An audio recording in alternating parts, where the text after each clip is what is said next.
এই শ্লোকটি আপনারা সকলেই অবগত আছেন। এই শ্লোকের বাংলা অর্থ আপনাদের জানা।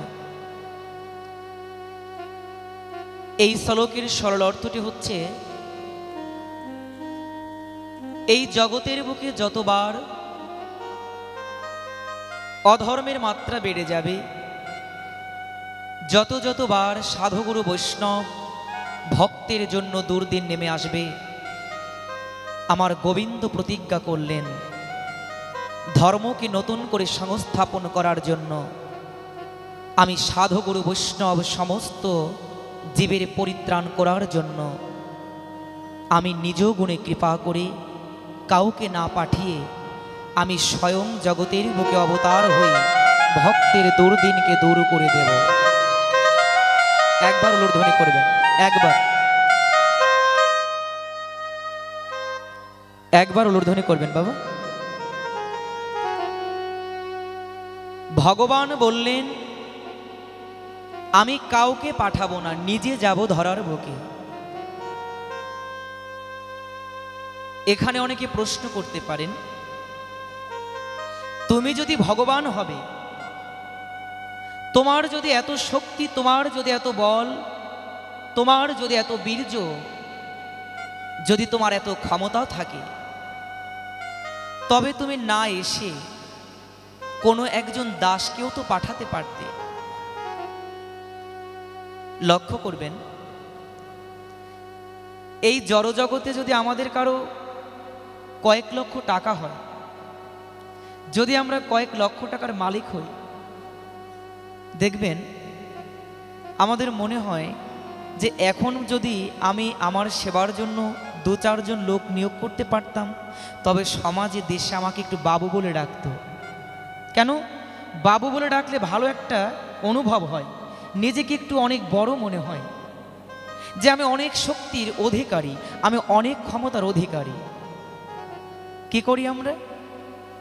যদি কয়েক লক্ষ টাকার মালিক হই, কোনো একজন দাস আমাকে চরণে কি করবে?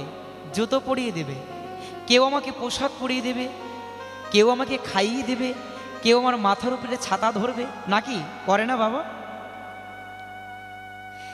যদি আমরা কারো পিছনে 2-4 জন সেবার জন্য কোনো সেবায়ত দেখি, তবে আমরা তাকে এই জগতের বুকে ভালো অর্থশালী বা অনেক শক্তিশালী ব্যক্তি বলে মান্য করি। কিন্তু জানেন, যে বা যারা অন্যের সেবা গ্রহণ করে নিজেকে বাবু বলে মনে করছি, আজকে জেনে যাবেন এই জগতে যারা সেবা আপনাকে প্রদান করে তারা কখনো ছোট নয়। যে দান গ্রহণ করে সে ছোট হয়, যে দান প্রদান করে সে কখনো ছোট নয়। কেন? তোমার লক্ষ টাকা হয়েছে, তুমি ধনশালী হয়েছ, কিন্তু চিন্তা করে দেখো, তুমি এখনো নিজের জুতা নিজে ঠিক করে পরতে পারো না, নিজের পোশাকটা এখনো নিজে গায়ে দিতে পারো না, নিজের বৃষ্টি আর তাপের থেকে মুক্তি পাওয়ার জন্য তুমি নিজের হাতে ছাতা ধরতে পারো না। এক কথায় তুমি একটা প্রতিবন্ধী, তুমি অলস, তুমি এই সমাজের বোঝা। কিন্তু তুমি সমাজের বোঝা হয়ে 2-4 জন লোক খাটিয়ে নিজেকে বড় শক্তিশালী মনে করছো। না, তুমি কাউকে সেবা দিচ্ছ না, তুমি সেবা নিচ্ছ। তাই নিজের অহংকারটাকে কমিয়ে যদি পারো নিজ হস্তে কর্ম করে সমাজকে দেখিয়ে দাও, দেশকে দেখিয়ে দাও যে তুমি কিছু করতে পারো। গীতার পাতায় গোবিন্দ অর্জুনকে বলেছিলেন, অর্জুন, এই জগৎ লক্ষ্মী যার চরণ সেবা করে তার কোনো ধনের অভাব থাকতে পারে না। কিন্তু জানো অর্জুন, এই জগতে আমার কোনো কর্মও নাই, আমার কোনো প্রাপ্যতাও নাই, আমি তারপরেও কর্ম করি। কেন করি? অর্জুন, এই জগতের কোনো সংসারের পিতা যদি কর্মঠ না হয়, ওই সংসারের পিতার পুত্র পিতাকে দেখে সেও পিতার মতন অলস হয়ে জীবন কাটায়। যে সংসারের পিতা কর্মঠ, যে সংসারের পিতা সাধু, যে সংসারের পিতা বৈষ্ণব হয়, ওই সংসারে ওই বৈষ্ণবের পুত্র পিতাকে দেখে দেখে ওই বৈষ্ণবত্ব কর্মই কিন্তু শিখে যায়। যে সংসারের পিতা সন্তান জন্ম দিয়ে বাজে নেশায় তার জীবনটাকে কাটায়। ওই সন্তান যখন ছোট থাকে, ছোট থেকে যখন দেখে দেখে বড় হয় যে আমার পিতা সকালে বের হয়ে যায়, রাত্র হলে পরে নেশা করে ঘরে ফিরে আমার মাকে মারধর করে, ওই সন্তান কখনো ভালো কিছু শিখতে পারে না। আচার শেখে মায়ের কাছ থেকে, বিচার শিক্ষা পায় পিতার কাছ থেকে।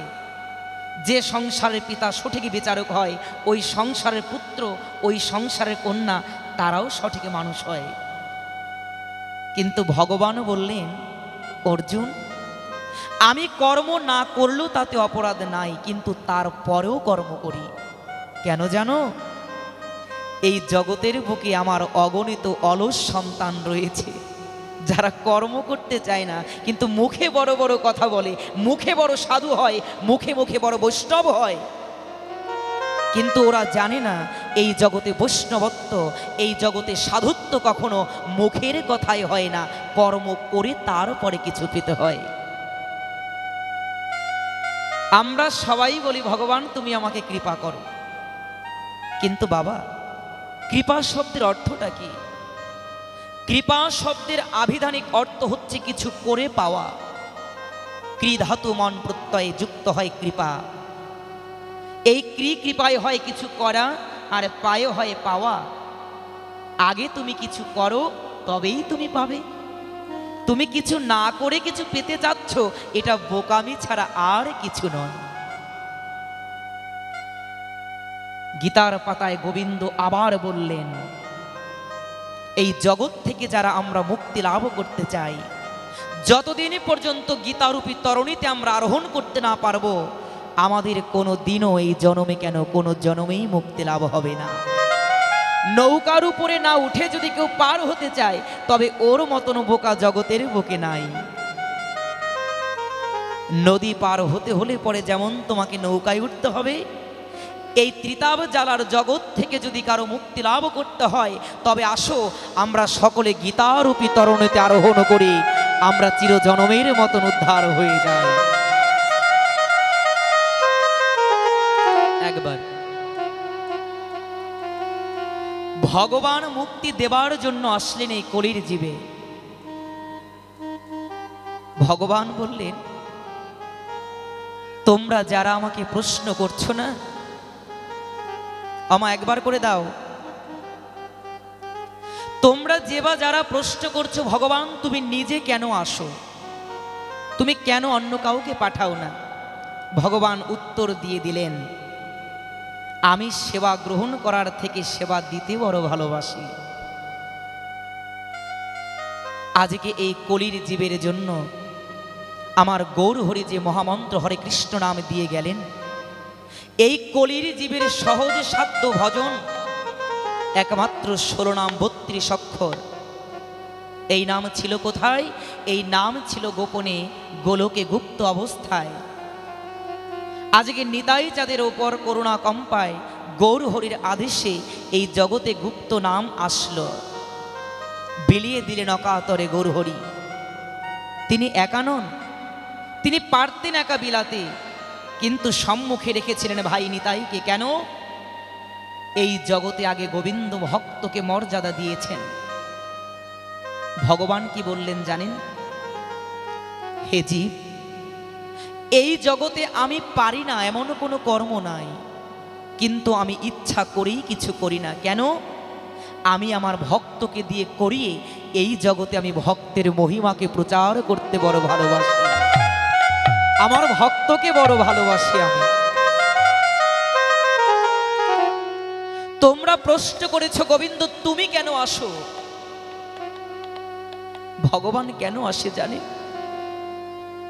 একজন ব্যক্তি যত বড় রাজা হোক না কেন, যদি ওই রাজা শুনতে পায় তার কোনো পুত্র জলে ডুবে গেছে, সে রাজা না, সে প্রজা না, কাঙাল, সে কিন্তু সেই কথা ভুলে গিয়ে কোনো মন্ত্রী, কোনো প্রজাকে আদেশ করার অবলম্বন না করে, অপেক্ষা না করে, সে কিন্তু ওই অতল সমুদ্রে ঝাঁপ দিয়ে পড়ে। কেন? তার একটাই চিন্তা থাকে, আগে আমার পুত্রকে বাঁচাতে হবে।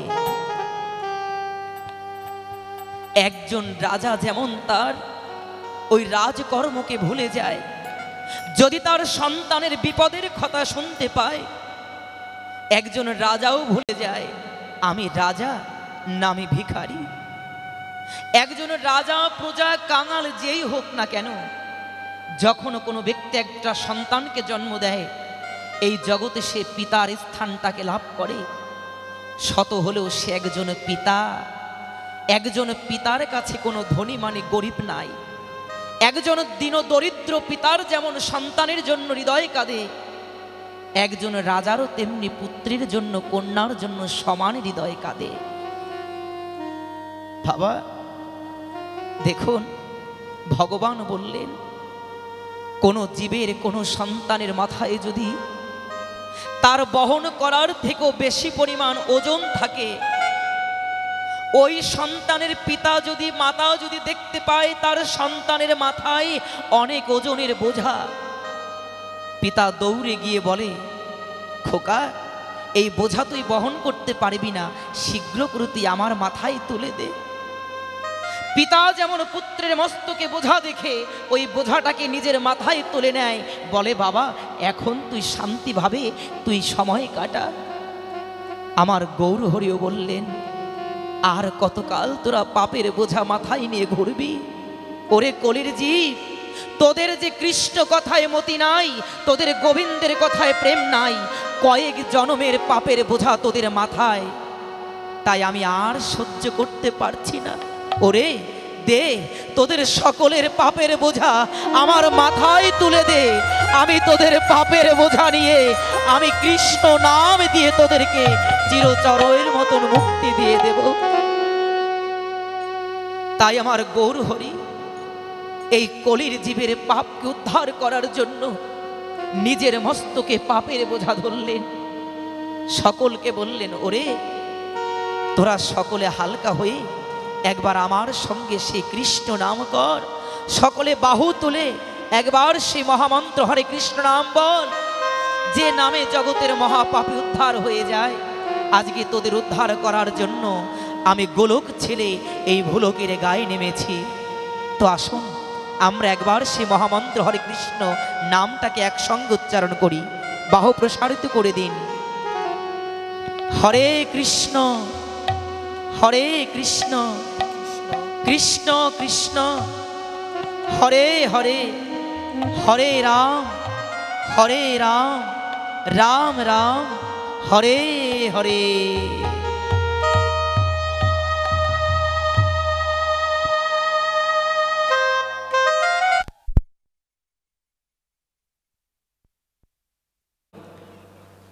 একজন ভক্তের চিন্তা ভাবনা আর এই আমার মতন অধমের চিন্তা ভাবনাটা কেমন? আচ্ছা বলুন তো, ভগবান শ্রীকৃষ্ণের অঙ্গের রং কেমন? কেমন মায়েরা বলেন তো, জোরে বলেন।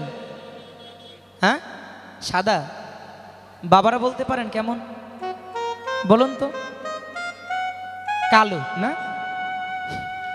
যাক, দুর্বা দল শ্যাম, যাকে আমরা কালো বলে থাকি। তো জানেন আমরা অন্ধকারকে ভয় পাই, কিন্তু অন্ধকারকে ভালোবাসি না। মীরাবাই নাম শুনেছেন তো? শুনেছেন না? সেই মীরাবাই একটা অমৃত কথা বলেছিলেন।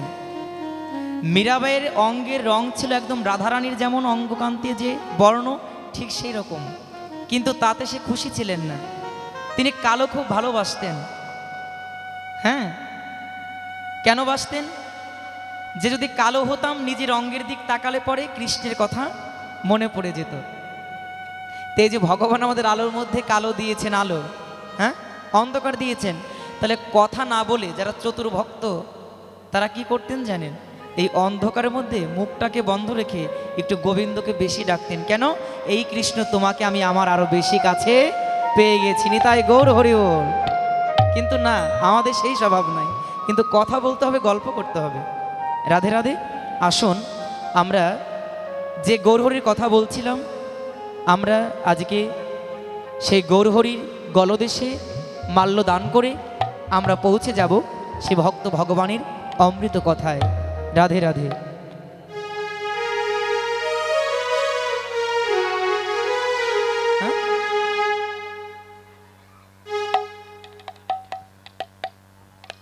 শুধু ভক্তমণ্ডলী, কি লাইনে আসেনি? লাইন নাই? এখানে এরকম করে করতে হবে, দেশের মধ্যে তো কিছু বলা যাবে না। শুধু ভক্তমণ্ডলী, তো আসুন আজকে আমরা যে গৌর করুণার যে মহা নাম আস্বাদন করতে এসেছি, আমরা সেই গৌরহরির গলদেশে মালা সেবা দিয়ে আমরা পৌঁছে যাব সে আমাদের গোবিন্দের সেই অমৃত কথায়। তো আমি সবাইকে অনুরোধ জানাবো, আসুন আমরা সকলে একত্রিত হয়ে হাতে তালি সেবা করে বদনে রাধামাধব কীর্তন করি আমরা আজকে সে গোবিন্দ কথায় প্রবেশ করব। তাই সবাইকে অনুরোধ জানাবো, আমরা আর বসে না থেকে ভগবানের দেয়া দুটি হস্তকে একটু তালি দিয়ে আমরা সেই গোবিন্দ দেশে পৌঁছে যাব।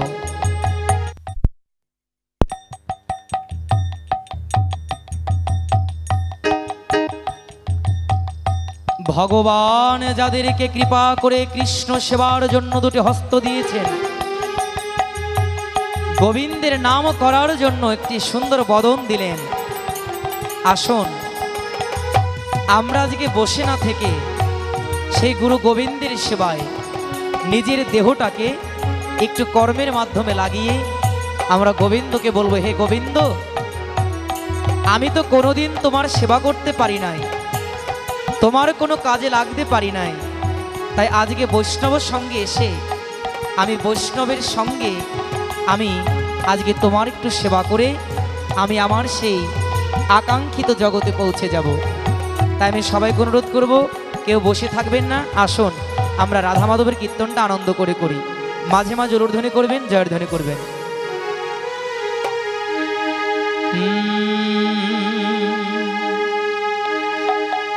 জয় রাধা মাধব,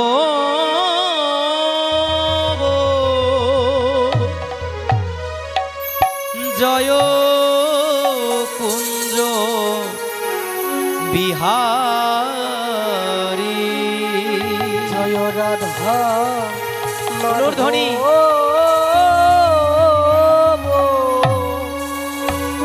জয় কুঞ্জ বিহারী,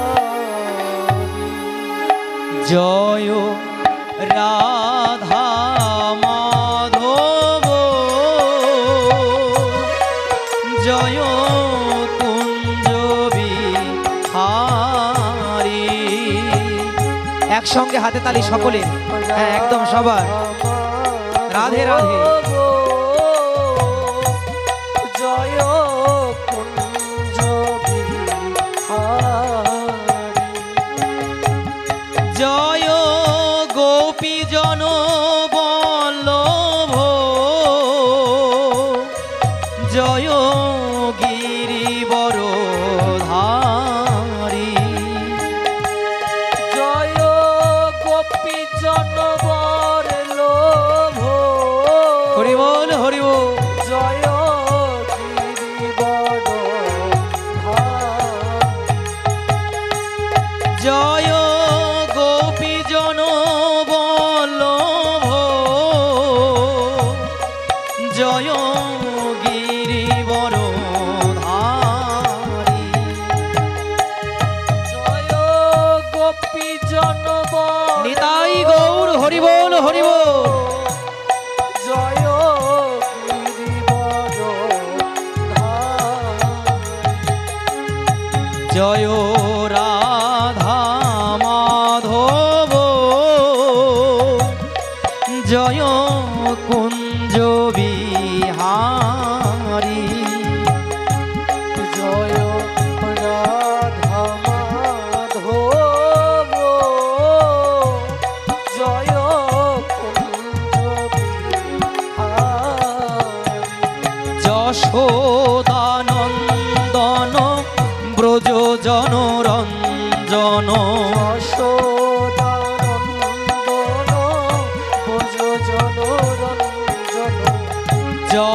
যশোদানন্দন ব্রজ জনরঞ্জন, ব্রজ জনরঞ্জন, যশোদানন্দন ভোজ জনরঞ্জন যমুনা তীর বনচারী যমুনা তীর বনচারী আর যমুনা তীর বনচারী যমুনা তীর বনচারী কুঞ্জ বিহারী জয় রাধা মাধব জয় কুঞ্জ বিহারী। কার কার আনন্দ হচ্ছে দেখি তো বাহুগুলো। রাধে রাধে। জয় কুঞ্জ বিহারী জয়নিতাই দেখুন গৌরহরি বললেন এই কলির যুগের একটাই মাত্র ভজন, একটাই মাত্র সাধন। সেটা কি? সেটা আর অন্য কিছু নয়। যুগের পর যুগ তোমাকে সাধন ভজন করতে হবে না। কেন? তুমি চিন্তা করে দেখো, এই কলির জীবের মাত্র গড় আয়ু হচ্ছে কত বছর? হ্যাঁ, 100 বছর বলা হয়, কিন্তু এখন 100 বছর কেউই বাঁচে না। বড় জোর টেনে টুনে 60 বছর কি 70 বছর। বললেন যে যুগের পর যুগ যোগী ধ্যান করে পায় না, সাধক যার চরণ সাধনা করে পায় না। এই মাত্র অল্প সময়ের মধ্যে তুমি এমন কোন সাধনা করতে পারো যে সাধনায় তুমি কৃষ্ণ ধন লাভ করতে পারবে? হ্যাঁ, এই কলির জীবের নাই সাধন শক্তি, ভজন শক্তি। তাই আমার মহাপ্রভু কি করলেন? মহাপ্রভু বললেন এই জগতে যার কিচ্ছু নাই সেও আমার নাম করতে পারবে। আমরা জানি এই নাম করতে হলে পরে কি লাগে? মৃদঙ্গ দরকার হয়। কি করে? করতালের প্রয়োজন হয়, তাই না? সবার তার করতাল থাকে না, কিন্তু মহাপ্রভু বললেন করতালি দিয়ে করতাল। হ্যাঁ, কোন করতাল দিয়ে করতাল বললেন? গুরুদেব বললেন যাহা আছে বিশ্ব ব্রহ্মাণ্ডে তাহা খুঁজে দেখো তোমার দেহ ভাণ্ডে। আমা গাড়ি চলে কিসে? চাকায়। কিন্তু আমরাও তো চলি, চাকা তো নাই, কিসে চলি? আমরা পায়ে ভর দিয়ে গাড়ির মতন এক জায়গা থেকে আরেক জায়গায় চলে যাই। মহাপ্রভু বললেন যদি তোমার কিছু নাও থাকে বাদ্যযন্ত্র, তুমি একবার লক্ষ্য করে দেখো ভগবান তোমাকে দুটি কর দিয়েছে। কর শব্দের অর্থ কি? হাত। এই দুটি হাত ভগবান দিয়েছে। তোমার কিচ্ছু না থাকুক, ভগবান তোমাকে কিছু অভিযোগ করেননি। কিন্তু ভগবানও বললেন যার দুটি এই হস্ত আছে সে যদি সব ফেলে হাতে তালি দিয়ে কৃষ্ণ নাম করতে পারো, আমি কথা দিচ্ছি যে আনন্দ ভরে গোবিন্দকে ডাকবে, একদিন মহা আনন্দের বাজারে ভগবান তাকে নিয়ে যাবে। তাই আসো আনন্দ নিয়ে আমরা এই গোবিন্দ নামটা করি। অনেকে দেখতে পাচ্ছে মনে হয় ঘুম চলে আসছে। আরে বাবা, আমরা তো চিরজনম ঘুমাবই, 24 ঘন্টার 12 ঘন্টা ঘুমিয়ে কাটাই দিই। রাত বাজে 8টা, একজন ভক্ত যায় আর বলে এখনো পর্যন্ত পাঠক আসে না, আমার ঘুমের বেলা বেশি হয়ে গেছে। বাবা, ঘুমাতে ঘুমাতে জীবনটাকে ধ্বংস করে দিয়েছি, আর কতকাল ঘুমাবো? ভগবান বললেন যদি কারো ভবের ঘুম ভাঙাতে হয় এই জগতের ঘুম আমার জন্য কমিয়ে দাও। এই জগতের ঘুম যে কমাতে পারবে, যে আমার সাধন ভজন করতে পারবে, আমি কথা দিচ্ছি এই জগতের ঘুম কম হলেও আমি নিত্য জগতের বুকে নিয়ে তাকে আমি আরামে এসে রেখে দেব।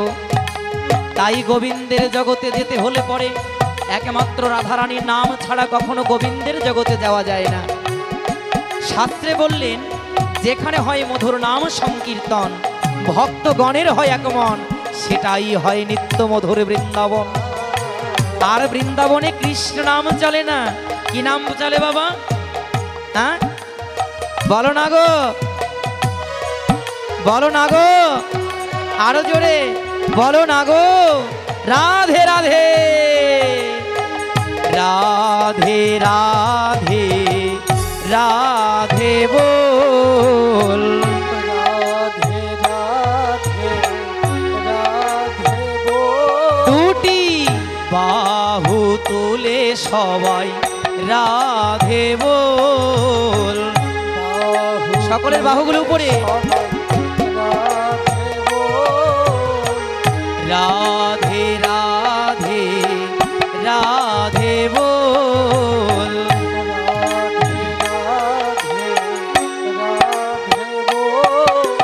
রাধে রাধে রাধে রাধে রাধে রাধে বল।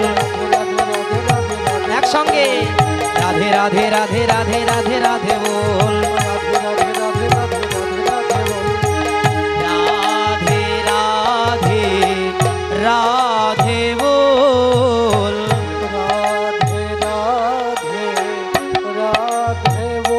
দুটি বাহু তুলে সবাই রাধে বল। বাহু তুলে সবাই রাধে বল। রাধে রাধে রাধে রাধে রাধে রাধে বল। রাধে রাধে রাধে রাধে রাধে রাধে এই পাশ থেকে রাধে রাধে রাধে রাধে রাধে রাধে বল। রাধে রাধে রাধে রাধে রাধে রাধে বল। রাধে রাধে রাধে বল। রাধে রাধে রাধে বল। রাধে রাধে রাধে বল। রাধে রাধে রাধে বল। জয় রাধে জয় রাধে জয় রাধে জয় রাধে। শ্রীমতী রাধা রানী কি, শ্রীমতী রাধা রানী কি, শ্রী বৃন্দাবন ধাম কি, শ্যাম সুন্দর কি।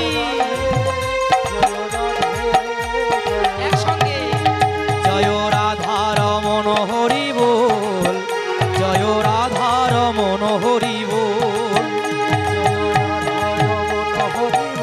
সকলের হাতে তালি দিয়ে জয় রাধা রমন হরি বল। জয় রাধা রমন হরি বল। রাধা নামে কার কার আনন্দ হচ্ছে দেখি তো বাহুগুলো। জয় রাধা রমন হরি বল। জয় রাধা মাধব জয় রাধা মাধব। রাধা মাধব জয় রাধা মাধব। রাধা মাধব জয় রাধা মাধব। রাধা মাধব জয় রাধা মাধব। জয় রাধা মাধব জয় রাধা মাধব। রাধা মাধব জয় রাধা মাধব। রাধা মাধব জয় রাধা মাধব। রাধা মাধব জয় রাধা মাধব। জয় গিরিধারী জয় গিরিধারী। গিরিধারী জয় গিরিধারী। গিরিধারী জয় রাধে গিরিধারী জয় গিরিধারী। জয় বংশীধারী জয় বংশীধারী। বংশীধারী জয় বংশীধারী। বংশীধারী জয় বংশীধারী। বংশীধারী জয় বংশীধারী। জয় পতিত পাবন আমার গৌর হরি। পতিত পাবন আমার গৌর হরি। পতিত নিতাই গৌর হরি বল। হরি। পতিত পাবন আমার গৌর হরি। জয় পতিত পাবন দয়াল নিতাই হরি। পতিত পাবন দয়াল নিতাই হরি। পতিত পাবন দয়াল নিতাই হরি।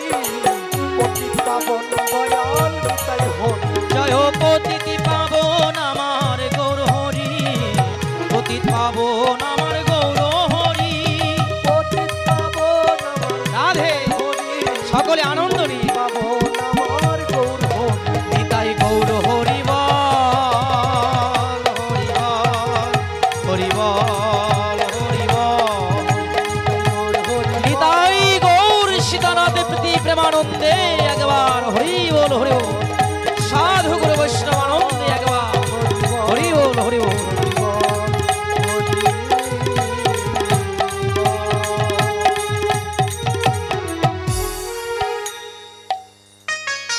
জয় নিতাই জয় গৌর হরি বল। দেখুন এহেন কৃষ্ণ নামেও যদি আনন্দ না আসে এটা কি বাবা? হ্যাঁ আচ্ছা এখানে লিখে দাও পরে করো। লিখে মালাটা দিয়ে তো বস্ত্রটা রেখে দাও। আজকে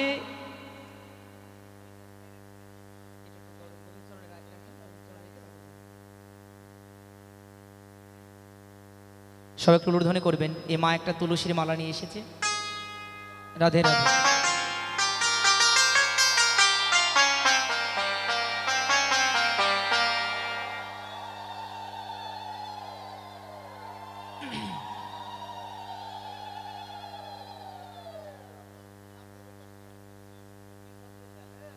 আচ্ছা দেখ, এখানে দেখি একটু পাশে তাড়াতাড়ি।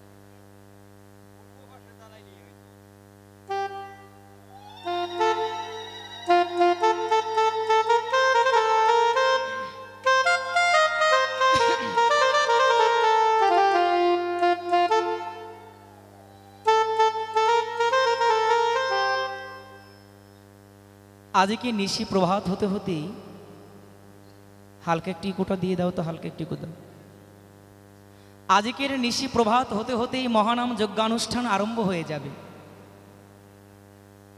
আপনারা মন্দিরে ভালো করে লক্ষ্য করুন, এই যে রাধা গোবিন্দের যুগল মূর্তি, দুই পাশে গৌরার নিতাই, সম্মুখে অনেকগুলো ঘটকে কিন্তু স্থাপন করে দেওয়া হয়েছে। মহাপ্রভু বললেন পূর্ণ ঘট করো স্থাপন। কেন? সংকীর্তন প্রারম্ভের পূর্বে পূর্ণ ঘটকে স্থাপন করতে হয়। দেখুন, আমরা হুজুকে গা ভাসাতে বড্ড ভালোবাসে সনাতনী জাতিরা।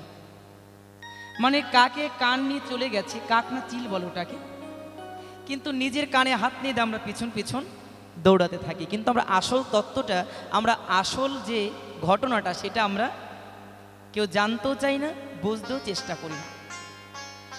সেই পূর্ব থেকে জেনে আসছি যে নামযজ্ঞ হবে, নাম হবে, হ্যাঁ, 3 বার প্রসাদের আয়োজন করা হবে এবং সর্বশেষ কি হবে? ঘট ভেঙে দিয়ে, দধির ঘটকে ভেঙে দিয়ে আসর সমাপ্ত হয়ে যাবে। আরে বাবা, এই নামযজ্ঞের মানে কি দিন রাত 24 ঘন্টা নাম, 3 বার প্রসাদ, ডাল ভাত অথবা খিচুড়ি, এগুলো সেবা পেলাম, একটু গান শুনলাম আর বাড়ি চলে গেলাম? এটা না। বহুকাল আমরা ডাল ভাত আর খিচুড়ি প্রসাদ শুধু খেয়েছি, কিন্তু আমরা প্রসাদের মাহাত্ম্য, এই নামের মাহাত্ম্যটা এখনো গভীরভাবে চিন্তা করতে পারি নাই। বাস্তব সত্যি কথা, যে সত্যি কথাগুলো শুনলে পরে আমাদের হৃদয়ে আঘাত হয়, কিন্তু তারপরও বলতে হয় আমার সনাতন ধর্মের যে অবস্থা, আমরা গভীরত্বকে রিচার্জ না করে আমরা এই হুজুকে গা ভাসিয়ে আমাদের ধর্মের অনেক অবমাননা করে নিয়ে আসছি। এমনও শুনতে হয় নামযজ্ঞ অনুষ্ঠানে যদি প্রসাদের ব্যবস্থা না করা হতো, ওই নামযজ্ঞের আসরে এক নাম শোনার 2 জন ভক্ত পাওয়া যেত না। কথায় কষ্ট পাবেন না কেউ? যেবার যারাই নামযজ্ঞের আয়োজন করে, 3টি দিন একভাবে দিন রাত এই সংকীর্তন হচ্ছে, না বন্ধ হচ্ছে বিদ্যুতের বাতি, না বন্ধ হচ্ছে পাখা, না বন্ধ হচ্ছে প্রসাদের আয়োজন। কত কষ্ট, কত ভিক্ষার ফল এই নাম সংকীর্তন। ভিক্ষা না করে কখনো এই নাম সংকীর্তন দেয়া যায় না। যত বড় ধনী হন না কেন, যদি নিজের ক্ষমতাও থাকে একার এই নাম যজ্ঞের অনুষ্ঠান করার, তারপরও মহাপ্রভু বিধান দিয়ে গেলেন বৈষ্ণব সেবা এবং নাম সংকীর্তনের অনুষ্ঠান কখনো নিজের গরিমায় আর অহংকারের অর্থে হবে না। অন্তত পক্ষে তুমি 7 জন ভক্তের দুয়ার ভিক্ষা করে এনে ওই ভিক্ষার চালে আমাকে সেবা দিতে হবে, নতুবা তোমার সেবা হবে না। আমা একবার করবে, বারে বারে বলছি তাও তোমাদের ভুল হয়। ভিক্ষা ছাড়া কিন্তু এই আয়োজন কোনো বাবারা করতে পারে না। করেছে না বাবা? এই কমিটির বাবারা, এই গ্রামের ভাই দাদা, যে ভক্তগণ আছে, এরা কিন্তু 6 মাস আগে থেকেই এদের মাথায় একটা চিন্তা, এখানে হরিনাম সংকীর্তনের আয়োজন করতে হবে। তাদের ঘুম ছিল না, খাওয়া ছিল না, তারা ভক্তের দুয়ারে দুয়ারে ভিক্ষার জন্য বাহির হয়ে গেছে। কেন? ওগো, এই কলির জীবের যে নামে উদ্ধার, তোমরা কৃপা করে সেই নাম যজ্ঞের আয়োজন করতে আমাদের কিছু সাহায্য করো।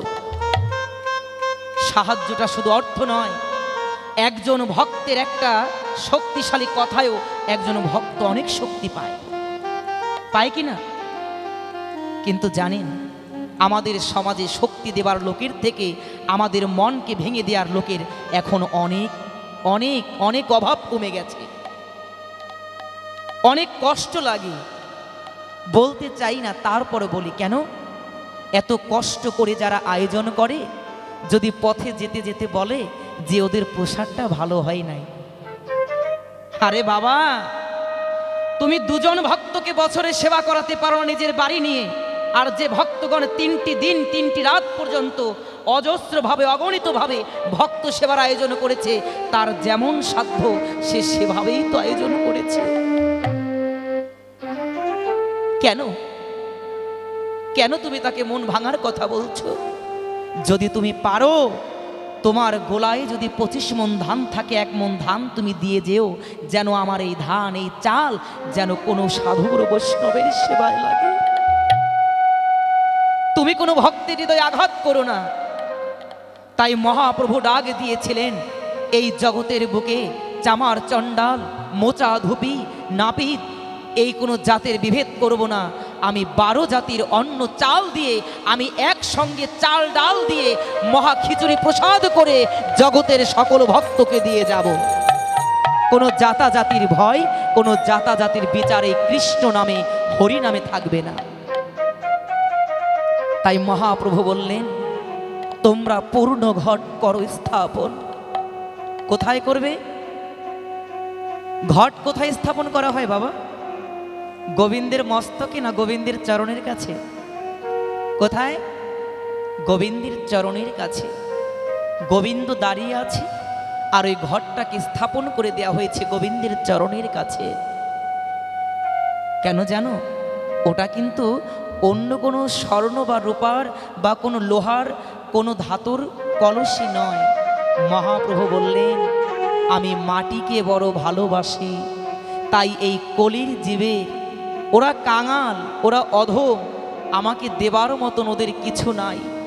যদি তোদের কাছে কিছু নাও থাকে, আমাকে একটা মাটির মালসায় করে প্রসাদ দিবি, ওই মাটির মালসার প্রসাদ আমি বড় ভালোবাসি।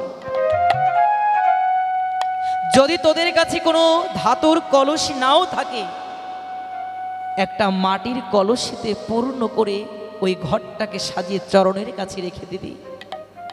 কিসের ঘট বাবা? মাটির ঘট। আচ্ছা বলুন তো, একটা ঘট তৈরি করতে কি কি লাগে? প্রথম লাগে কি? মাটি। ওই মাটিটাকে নরম করতে হলে পরে জল লাগবে, লাগবে কি না?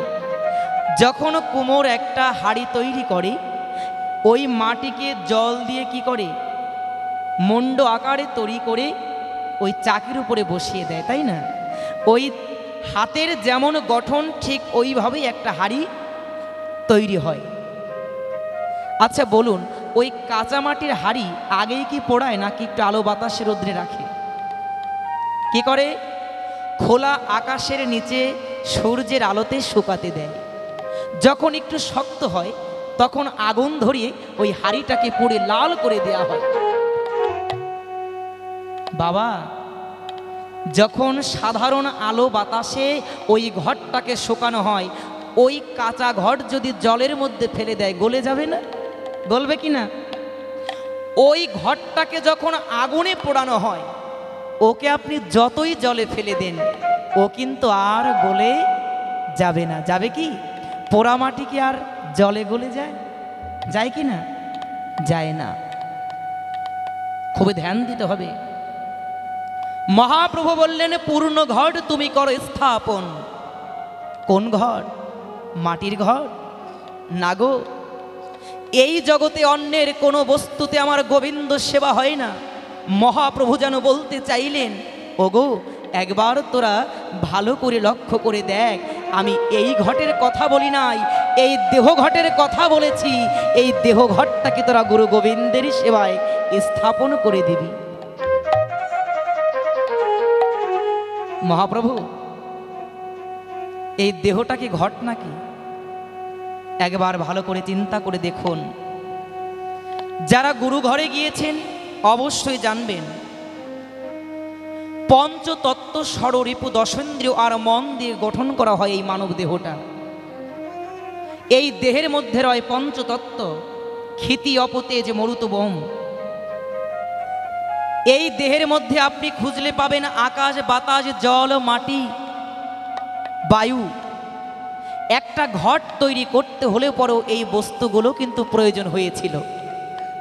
মাটি লেগেছিল না? এই দেহের মধ্যে মাটি আছে কি না? এই দেহের মধ্যে জল আছে কি না? মাটির মধ্যে জল মেশানো হয়েছিল কি না? এই দেহের মধ্যে গীতার পাতায় গোবিন্দ বলেছেন, আমি জঠরাগ্নি রূপে প্রাণীদের মধ্যে থেকে আমি সমস্ত অন্নকে পরিপাক করে তাকে আমি সুস্থ রাখি। যদি আমাদের স্টোমাক বা পাকস্থলী না থাকতো, যে খাবারগুলো আমরা খাচ্ছি ওগুলো কিন্তু হজম হতো না। আচ্ছা, যাদের এই পাকস্থলী দুর্বল তাদের একটা সমস্যা আছে না বাবা, কোনো কিছু খেয়ে তারা পেটে রাখতে পারে না, দুর্বল হয়ে গেলে পরে। এত কথা বলা যাবে না বাবা, আলোচনার সময় কোনো কথা নয়। মহাপ্রভু বললেন, তুমি লক্ষ্য করে দেখো, একটা ঘট যখন সে শূন্য থাকে মাঝখানে থাকে ফাঁকা, থাকে না বাবা? ওই ফাঁকা কলসিতে যদি আপনি আঘাত করেন টন টন করে শব্দ হয়। আর যখন কলসিতে জল ভরে দেন তখন কিন্তু আরও অত সরু আওয়াজ হয় না, তখনও আওয়াজ হয় কেমন যেন একটা গুমরে গুমরে শব্দ হয়। মহাপ্রভু বললেন, তোমাদেরকে বলেছি পূর্ণ ঘট তোমরা করো স্থাপন। এই জগতে শুধু দেহ থাকলে পরেই চলবে না, শূন্য দেহ কখনো গোবিন্দ গ্রহণ করেন না।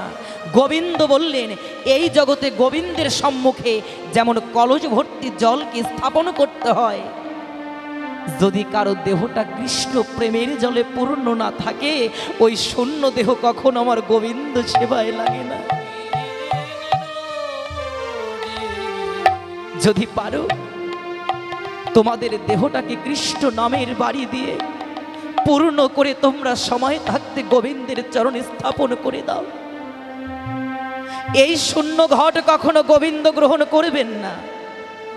কিন্তু বাবা লক্ষ্য করুন, কোনোদিন বুঝিনি, কোনোদিন জানিনি, আজকে যে হরিনাম সংকীর্তন হতে চলছে, এই সংকীর্তন যিনি জগতের বুকে প্রচার করলেন তিনি আর কেউ নয়, এই কলির পতিত পাবন উদ্ধারণ আমার গৌর হরি, যিনি রাধা কৃষ্ণ মিলিত তনু ধারণ করে এই কলির জীবকে উদ্ধার করার জন্য এই যুগের পর যুগ এসেছেন।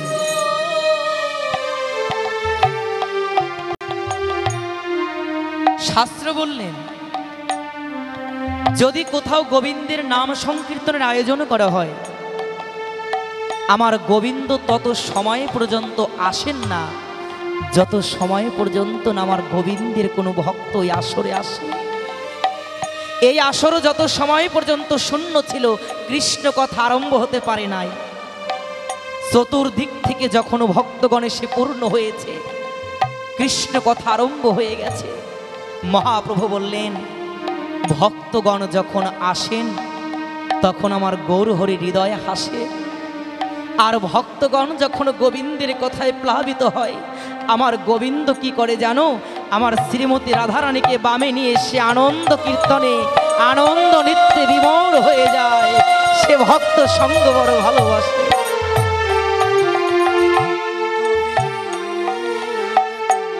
কি করেছে?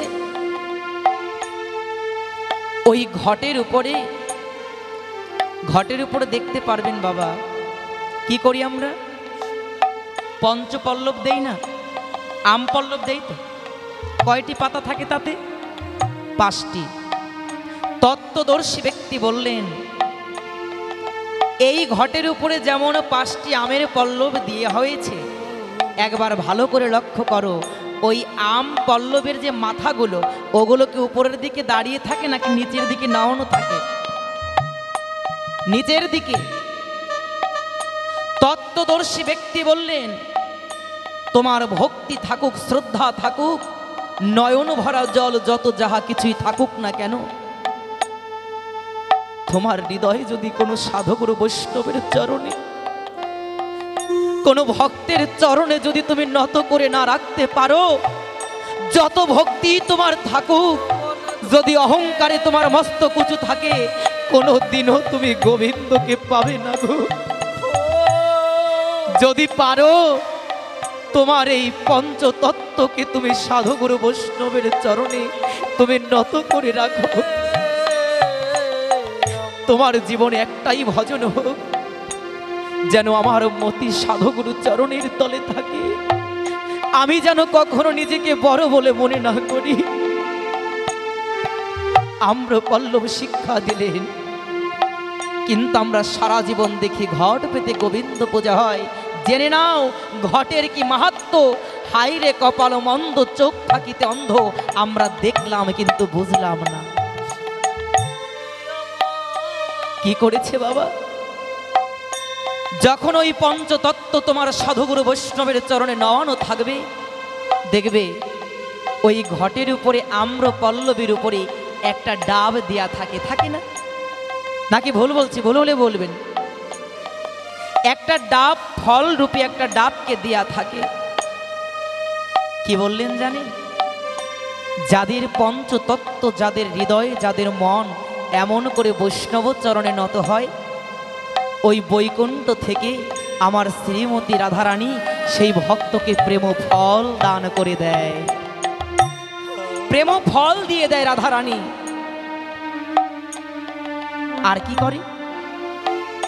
ওই ঘটের উপরে দেখতে পাওয়া যায় সুন্দর করে তিলক দিয়ে তিলক করে দিয়েছে। করেছে কিনা বাবা? তিলক দিয়েছে না? এই যে ললাটে সমস্ত সাধুগুরু বৈষ্ণবের যে ললাটে তিলক, এটা কিন্তু এই জগতের চিহ্ন নয়,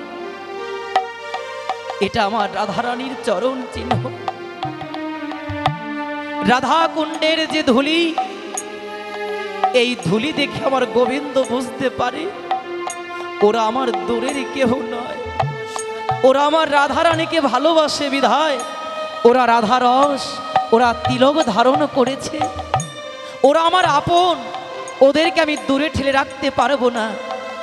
তাই শাস্ত্র বললেন, যদি কারো ললাটে তিলক থাকে, স্বয়ং যমরাজ বলেছেন, যাদের ললাটে তিলক থাকবে, হে যমদূতগণ, তোমরা কখনো যমালয়ে সেই ভক্তকে আনতে পারবে না। নিতাই গৌর হরিব।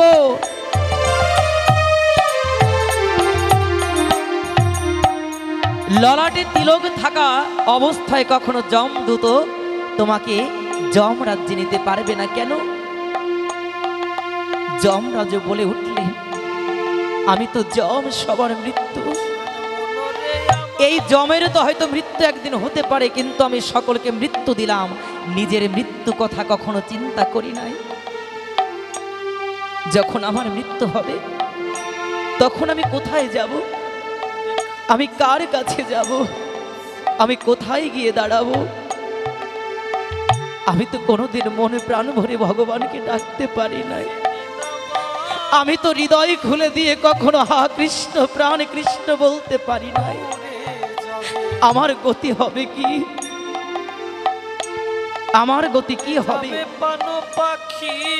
তাই বললেন, এই জগতে যারা গোবিন্দ ভালোবাসে, আমিও তাদেরকে বড় ভালোবাসি, আমি তাদেরকে বড় ভালোবাসি। মহাপ্রভু তারপরে কি বললেন জানেন? ওই যে যে তিলক আপনারা দেখতে পাচ্ছেন, ওই তিলক সাধারণ কোনো তিলক নয়। হৃদয়ে যদি কারো কৃষ্ণ প্রেমে দ্বারা পূর্ণ হয়, যাদের চিত্তটা সাধুগুরু বৈষ্ণবের চরণে নত থাকে, এই প্রেমভাব দর্শন করে আমার শ্রীমতী রাধারানী ছুটে আসেন ওই ভক্তের ললাটে তিলক করে দেবার জন্য। নিজ হস্তে রাধারানী ভক্তের ললাটে তিলক করে দেয়। রাধারানী তার রাধা চিহ্ন তার ললাটে দিয়ে যায়, আর বলে যায়, আর ভয় নেই, আমার শ্যাম সুন্দর রাধারানীকে বড় ভালোবাসে। আর রাধা চিহ্ন যাদের ললাটে থাকবে, তাদের গোবিন্দের চরণ অবশ্যই প্রাপ্ত হবেই হবে, তাদের আর কোনো ভয় থাকবে না, আর ভয় থাকবে না। ভক্তি ফল ধরল, রাধারানীর চরণের চিহ্ন আমার ললাটে উঠল। ভক্তি যদি ফল হয়, ওই ফলের তো একটা ডাটি থাকবে, থাকবে না বাবা? আচ্ছা, বোটা ছাড়া কোনো ফল হয়? হয় না। এই যে দেখবেন ঘটের উপরে যে ডাব দিয়েছে, ওর যে মুচি বলা হয়, ডাটিটা, ওটা কোন দিকে? উপরের দিকে দিয়েছে না নিচের দিকে? কোন দিকে মা? একটু কথা বলো। উপরের দিকে। ওই ডাটিটা আর অন্য কিছু নয়।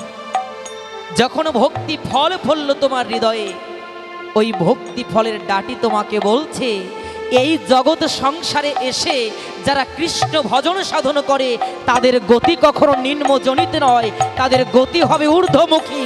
তারা হবে গোবিন্দের প্রিয়, তারা হবে গোবিন্দের চরণাশ্রিত।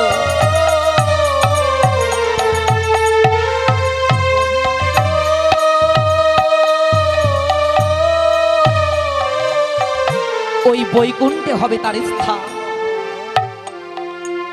তোমার হৃদয়টা কৃষ্ণ ভক্তি দ্বারা পূর্ণ হলো, সাধু গুরু বৈষ্ণবের চরণ ধুলাই তুমি সিদ্ধ হলে, তোমার ঘট স্বয়ং সম্পূর্ণ হলো। মহাপ্রভু বারে বারে বলছেন, শ্রীবাস পূর্ণ ঘট কর স্থাপন। আমা, একটা মাটির ঘট তুমি সাজালে, ভগবানের সামনে রাখবে, ওই ঘরটা কি তুমি সরাসরি গোবিন্দের কাছে রাখো নাকি কোনো কিছুর উপরে রাখো? বলো বাবারা, কি করে? একটা মাটির ঘটকে সাজিয়ে জল দ্বারা পূর্ণ করে সরাসরি সমতল মাটির উপরে রাখলে কি হবে? ঘরটা পড়ে যাবে না? এর জন্য কি করে? কাদা মাটির উপরে রেখে দেয়, যেন নরম জায়গাতে থাকে, যেন জলটা পড়ে যাবার ভয় থাকে না। এই কাদামাটিটা কিসের তত্ত্ব জানো? গৌর হরি বললেন, তুমি যত বড় সাধু গুরু বৈষ্ণব হও না কেন, যদি তুমি তোমার কোনো বাক্য দ্বারা কোনো বৈষ্ণবকে, কোনো ভক্তকে, কোনো জীবকে আঘাত করো, যদি তুমি তোমার নিজের অজান্তে কোনো অহংকার আনো, তোমার যতই ভক্তি ঘট হোক, ওই ভক্তি ঘট কখনো দাঁড়াবে না। ভক্তির সঙ্গে সঙ্গে কাদামাটির মতন নরম হৃদয় যত সময় না করতে পারবে, কখনো কৃষ্ণ তোমাকে কৃপা করবে না। নিতাই গৌর হরিব। আগে মনটাকে নরম করো।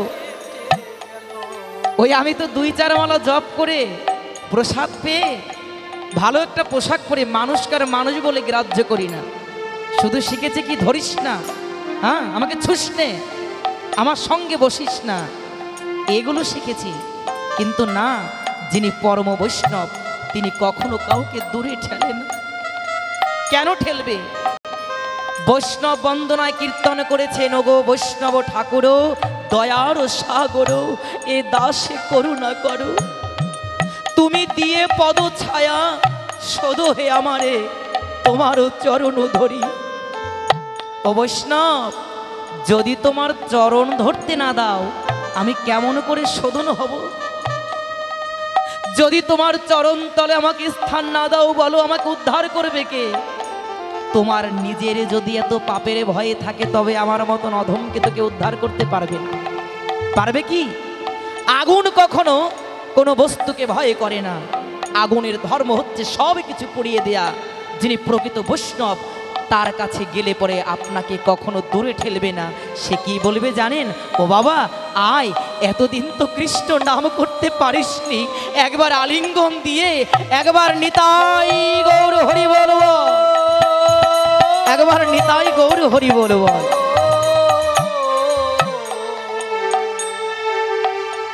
সে তোমাকে বুকে টেনে নেবে, সে তোমাকে দূরে ঠেলবে না, কাছে যাও। তাই কি করলেন? ওই ঘর যখন স্থাপন করা হয়ে গেল, আমার মহাপ্রভু কি করলেন? যত সময় পর্যন্ত ভক্ত না আসবে, আমি তত সময় পর্যন্ত ভক্তের জন্য তাকিয়ে থাকব, কত সময়ে দল বেঁধে আমার ভক্তগণ আসবে হরিবাসরে। দেখবেন নিশি প্রভাত হতে হতে নামযজ্ঞ অনুষ্ঠান শুরু হয়ে যাবে। নাম এক নামে বুঝি এই নাম কৃষ্ণ নাম, আর আরেক নামে বুঝি নেমে আয়। কি বুঝি? নেমে আসো। যদি কারো সন্তান উপরে থাকে, বাবা নাম নাম নেমে আয়। আপনার সন্তান কখনো বুঝবে যে তাকে নামতে হবে? যখন আপনি ডেকে তাকে বলবেন বাবা তুই নেমে আয়, আগে ডাকতে হবে, তারপরে তোমার সন্তান নামবে। ভগবান আপনা আপনি নামবে না। ভগবানকে নামাতে হলে পরে আগে ভগবানকে ডাকতে হবে। এই হরে কৃষ্ণ কৃষ্ণ কৃষ্ণ হরে হরে, হরে রাম রাম রাম হরে হরে, এই 16 নাম 32 অক্ষরের সরল অর্থ হচ্ছে হে গোবিন্দ, হে কৃষ্ণ, হে রাম, হে রাধা রানী, আমি কামনার সাগরে ডুবে যাচ্ছি, আমি যেন তোমাকে মনে করে আমি যেন মন প্রাণ ভরে ডাকতে পারি।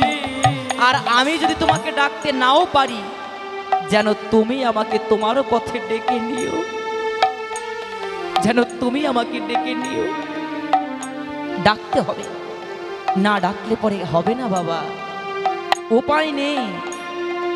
অনেক ভক্ত দেখবে নামের মালায় জপ করছে না কেন? ওই নামের মালার থলির মধ্যে থাকে তুলসী কাষ্ঠ। শাস্ত্র বললেন এই তুলসী কাষ্ঠ স্পর্শ করা মাত্রই আমাদের জানা অজানা সমস্ত পাপ কিন্তু দূর হয়। জানি কানি চ পাপানি ব্রহ্মহত্যাদি কানি চ তানি তানি প্রণশ্যন্তি প্রদক্ষিণ পদে পদে। হে তুলসী মাতা, আমি না জেনে যে অপরাধগুলো করেছি, তুমি মহাপবিত্র দায়িনী, যেন তোমাকে স্পর্শ করার ফলে আমার পাপগুলো যেন খণ্ডন হয়, যেন আমি কৃষ্ণ ভজনের উপযুক্ত হতে পারি। তুলসীর মালায় জপ করছেন, অনেকে মনে করছি নিজের অজান্তে যে আমি 16 মালা 32 মালা 64 মালা জপ করছি, আমি গোবিন্দকে পেয়েই যাব। কৃষ্ণ নাম করলে পরে কৃষ্ণ পাবেন, কিন্তু এমন কোন শাস্ত্র এমন গ্রন্থ গ্যারান্টি দেয় নাই কৃষ্ণ নাম করলেই কৃষ্ণকে পেয়ে যাবেন। আবার কি বললেন? এই কৃষ্ণকে পেতে হলে পরে কৃষ্ণ নাম করতেই হবে। বাবা ঔষধ চিনি তো, ওষুধ হলে ওষুধ সেবা করি না? ওষুধ তো ওষুধই হয়, তারপরও ডাক্তারবাবু কেন লেখেন এটা সকালে, এটা বিকালে, এটা খাবার আগে, এটা খাবার পরে, লেখে না? কোন ওষুধ কোন সময় আমাকে সেবা করতে হবে, এই নিয়মটা যেমন ডাক্তারবাবু শিখিয়ে দেয়, এই কৃষ্ণ ভজনের স্তর আছে। কোন স্তরে কোন ক্ষণে কোন কালে কেমন করে গোবিন্দকে ডাকতে হয়, এই শিক্ষাটা দিয়ে দেয় সকলের পরমারাধ্য শ্রী গুরুদেব। গুরুদেবের কৃপায় এই শিক্ষাগুলো পাওয়া যায়। এই জন্য গুরু না ধরে পড়ে কৃষ্ণ কৃষ্ণ যতই করি কৃষ্ণ কখনো কৃপা করবেন না। জীবেরও নিস্তারও লাগি নন্দ সুত হরি, ভুবনে প্রকাশ হলেন গুরু রূপ ধরি। আমার গৌর হরি গুরু রূপে জগতের বুকে আসেন। যে গুরুদেবকে আপনি পেয়েছেন সে সাধারণ গুরুদেব নয়, সে সাক্ষাৎ আমার গৌর। গুরুকে যে গোবিন্দ রূপে সেবা করতে না পারে, কৃষ্ণ কৃপা কখনো সম্ভব নয়। মহিমায় গুরু কৃষ্ণ সম। তাই কি বললেন জানেন?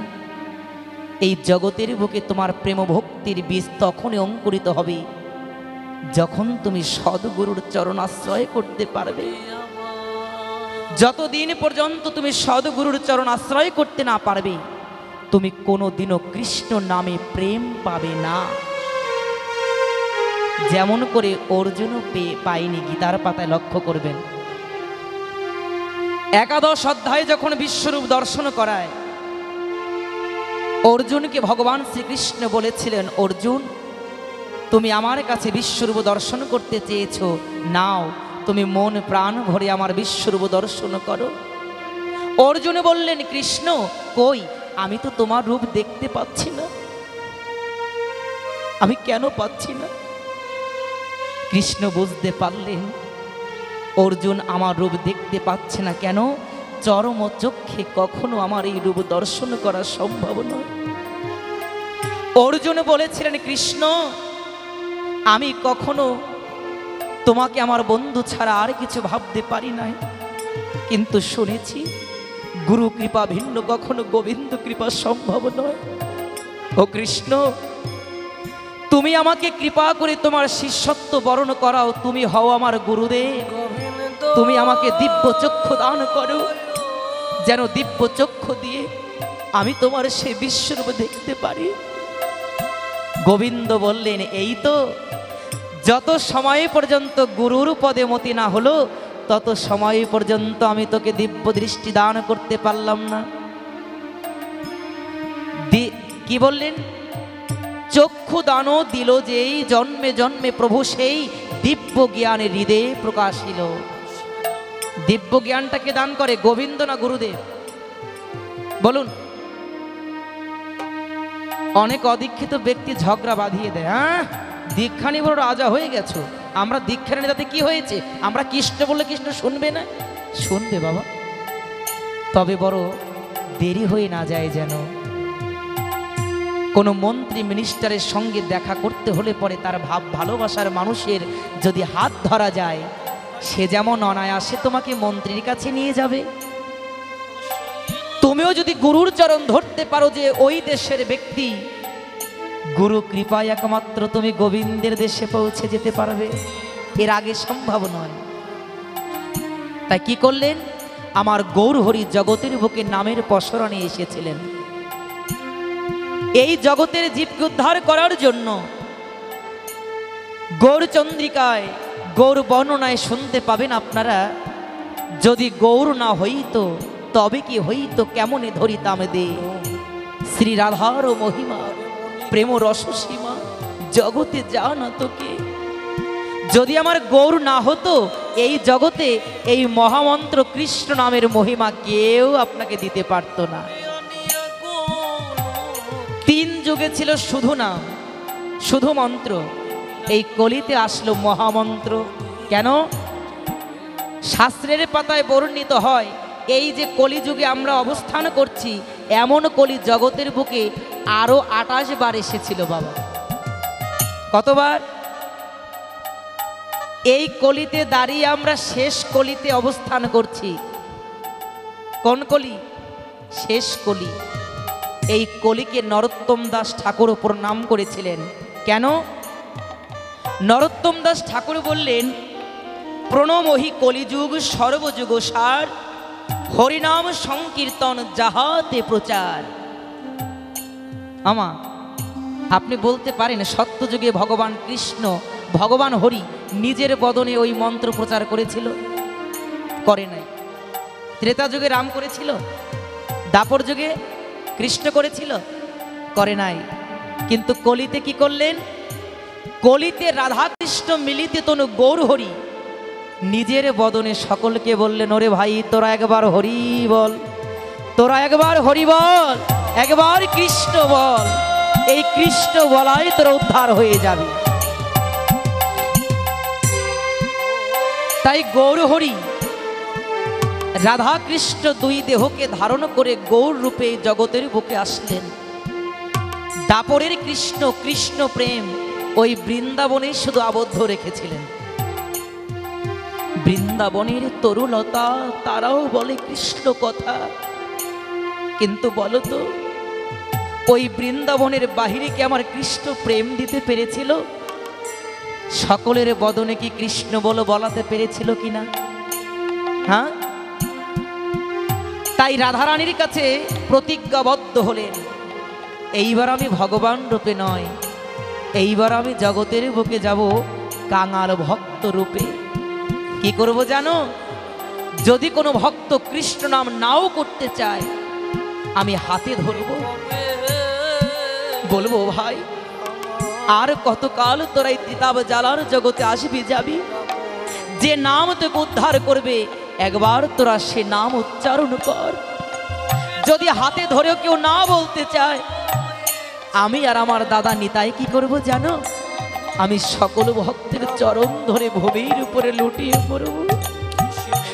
যেমন করে নাম সংকীর্তনের আসরে আসলে দেখা যায় কত ভগবত প্রেমী কৃষ্ণ প্রেমী ভক্ত এই বৃন্দাবনের ধুলিতে লড়াবড়ি খেয়ে বৃন্দাবনের ধুলি তার অঙ্গে মেখে যায়।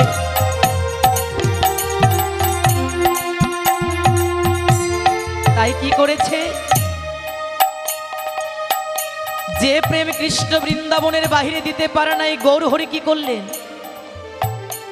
গৌরহরি আজকে নিজে ভক্ত হয়ে আজকে জগৎভর কৃষ্ণ নাম প্রচার করছে।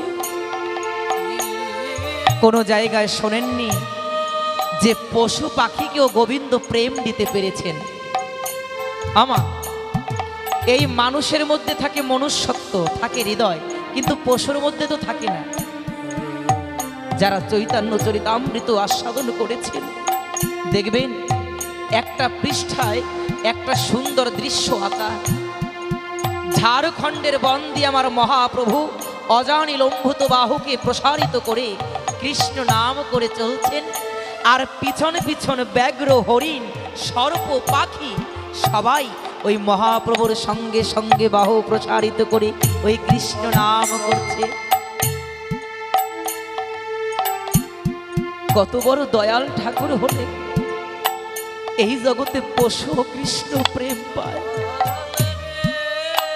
বাবা হনুমানকে যখন ওই মুক্তোর হাড় দেয়া হয়েছিল, লক্ষণ যখন দেখতে পায় ওই হাড়টাকে ছিঁড়ে ফেলে দেয়, বলেছিল বৌদি ও তো বনের পশু, ও তো মুক্তোর হাড়ের মূল্য বোঝে না, যে যার মূল্য বোঝে না তুমি তাকে তা দিয়েছ। মহাজন ওখানে দাঁড়িয়ে বলেছিল ভাই তোমরা হনুমানকে পশু বলো না কেন জানো? এই জগতে যে রামচরণ চিনতে পারে সে কখনো পশু হতে পারে না। এই জগতের বুকে যে গোবিন্দের চরণ চিনতে পারে সে কখনো পশু হয় না। যদি পশু কাউকে বলতে হয় তোমরা আমাকে পশু বলো কেন জানো? যে জন্মে পশু জন্ম পেয়েছিলাম, কেঁদেছিলাম গোবিন্দ যেন তোমার নাম গুণকীর্তন করতে পারি, আমাকে তুমি দুর্লভ মানব জন্ম দাও। কি করেছি? গোবিন্দ তার কথা রেখেছে, মানব জন্ম দিয়েছি, সারাদিন অনেক কর্ম করতে পেরেছি, কিন্তু গোবিন্দ কথা একটু ধৈর্য ধরে বসে আস্বাদন করব, সেই ধৈর্যটা আমি এখনো পাই নাই। বলি সন্ধ্যা হয়ে গেছে, ঘুম আসছে, কে শোনে বসে বসে কৃষ্ণ কথা? তাই এখানে দাঁড়িয়ে গোবিন্দ বললেন তুই তো ঘুমকে বড় ভালোবাসিস, আমি কি করব জানিস? আমি মায়া দেবীকে পাঠিয়ে দেব যেন তোকে জনমের মতন মায়ার ঘুমে ঘুম পাড়িয়ে রাখি। যে জন্মে কৃষ্ণ বলতে পারিসনি, যে জন্মে কেঁদেছিলি গোবিন্দের কাছে, আজকে মানব জন্ম পেয়ে ভুলে গেলি সেই জন্মের কথা। আমিও কথা দিচ্ছি তোরা যেমনি করে আমাকে ভুলে রইলি, আমিও যদি তোদের একবার ভুলে যাই তোকে আবারও পড়তে হবে 84 লক্ষ জনির পিছনে। তুই সেদিনে বুঝবি কৃষ্ণ বলার মতন বদন পেয়েও তুই কৃষ্ণ বললি না, এই ফল কত ভয়াবহ হয়, কত ভয়ঙ্কর হয়।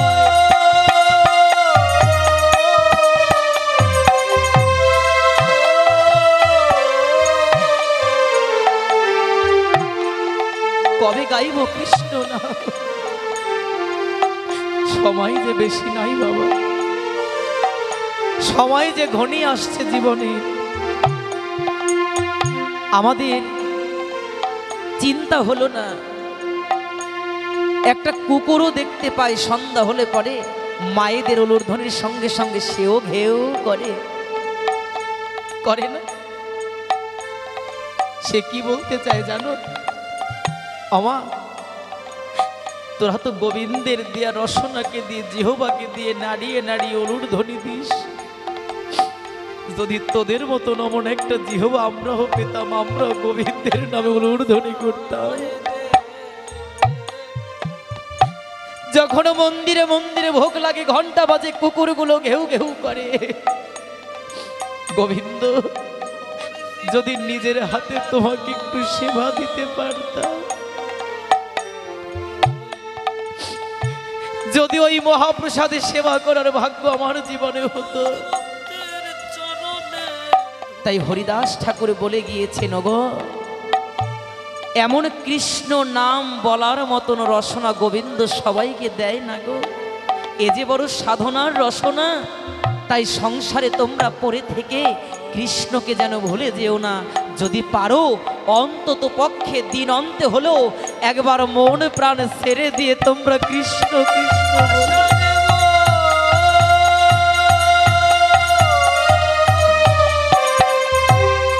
কেন?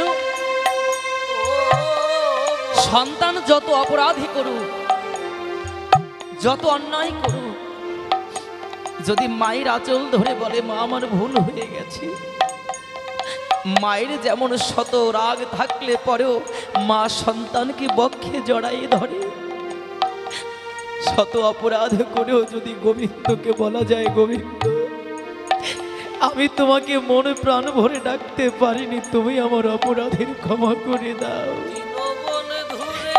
আমার গোবিন্দ গীতার পাতায় বললেন, জগতের পিতায় আমি, জগতের মাতায় আমি।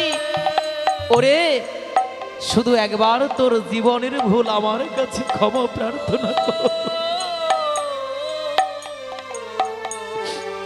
আমি তো তোদের পিতা মাতা। এই জগতে সবাই তোদেরকে ফেলে দিলেও আমি কখনো তোদের ফেলে দেব না। কেন জানিস? আমি যদি তোদের ফেলে দেই, তোরা কোথায় গিয়ে দাঁড়াবি? তোরা কার ছায়ায় গিয়ে দাঁড়াবি বল? আরে যাহার কেহ হরি বল, হরি বল। ও দয়াল তাহারা ছো নিতাই গৌর হরি বল। হারামা হতে হয় না যেন তোমার নামের বদলে। এই জগতে যার কেহ নাই তাহার আছে তুমি।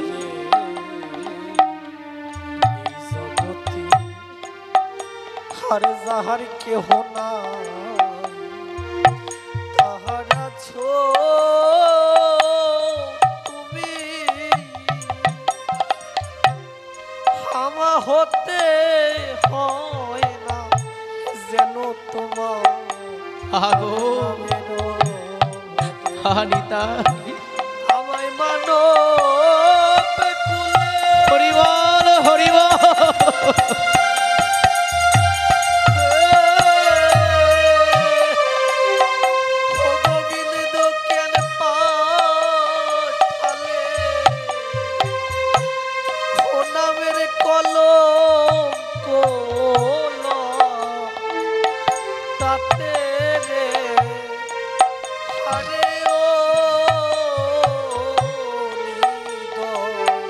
বন্ধুরে আমায় ফেলে অকুলে ডাকো, তাকে একবার তুমি ডেকেই দেখো, সে দূরে থাকতে পারবে না। তাই মহাপ্রভু কি করলেন? মহাপ্রভু যখন চিন্তা করলেন, আমি তো শুধু এই মানবের কাছে প্রেম বিতরণ করি, কিন্তু আমি তো কখনো জীবের কাছে, কোনো প্রাণীর কাছে যেতে পারলাম না ছোট করে। তাই কি করব জানো? আমি বৃন্দাবন যাবার ছলে আমি যখন ঝাড়খণ্ডের বন অতিবাহিত করব, আমি ওই বনের মধ্যে সকল পশু পাখিকে ডেকে ডেকে আমি অকাতরে কৃষ্ণ প্রেম বিলিয়ে দেব। আমি কি করব জানো? আমি বলবো, ওরে আয়, তোদের কার কত চাই, আমি নামের পসরা নিয়ে এসেছি, তোদের যার যদি ইচ্ছা তোরা নাম নিয়ে যা।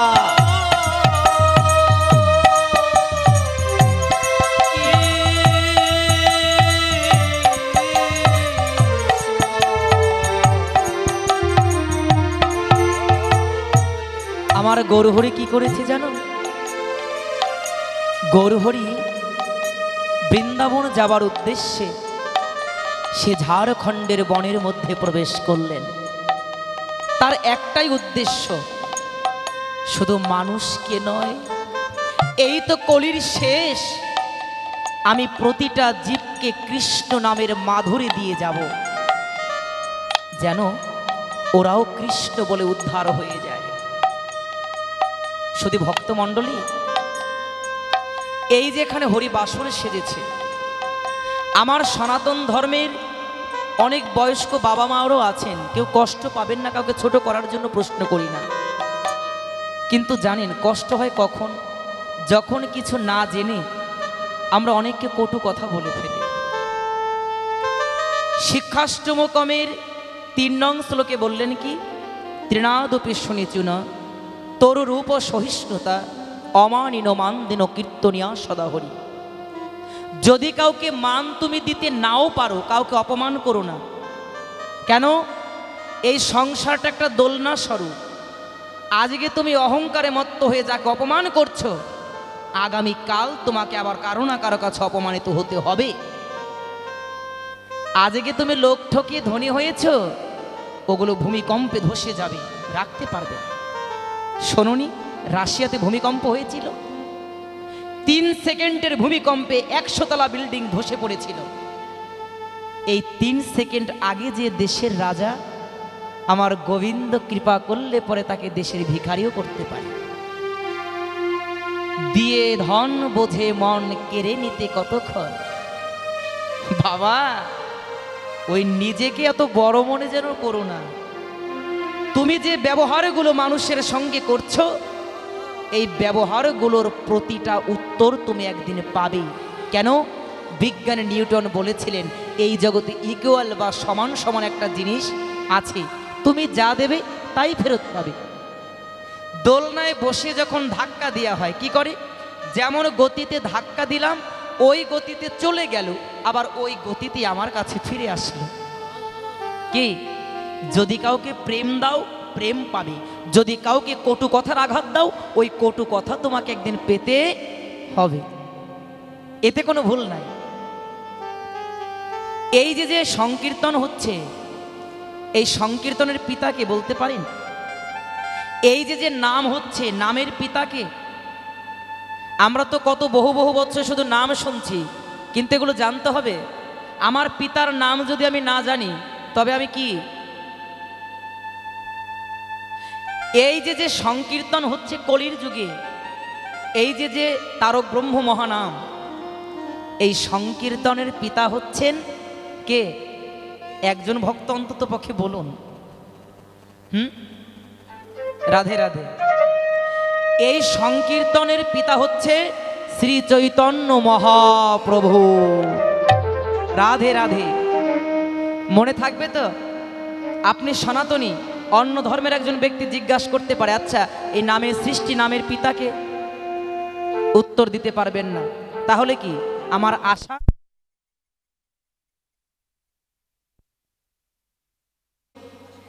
তিনি 2 বাহুকে প্রসারিত করে ওই মধুমাখা কৃষ্ণ নাম করে চলছেন। ওই ঝাড়খণ্ডের বনে যত পাখি ছিল, ওই এক পাখি আরেক পাখিকে ডেকে বলছে, ও ভাই, এতদিন মনে মনে ভাবতাম আমাদের মতন সুন্দর কণ্ঠমধি জগতের বুকে আর কারো নাই। কোকিলের কত সুন্দর মিষ্টি কণ্ঠ, তাই না বাবা? কত সুন্দর মিষ্টি স্বরে গান করতে থাকে। ওই পাখিগুলো দুজনের মধ্যে দ্বন্দ্ব করছে, যে এতদিন মনে হতো আমাদের থেকে সুন্দর কণ্ঠ বুঝি জগতের বুকে আর নেই। যেমন আমরাও কিছু কিছু ভক্ত দ্বন্দ্ব করি, এখানে সে দ্বন্দ্ব করা ভক্ত নাই, কিন্তু মাঝে মাঝে দেখতে পাই, মানে কোন ভক্তের থেকে নিজেকে একটু বড় করা যায়। আরে ভাই বলো তো, তুমি কত বছর হয়েছে প্রসাদ পাও? তুমি কত মালা জপ করো? তুমি কতবার গোবিন্দকে সেবা দাও? আছে কি নাই?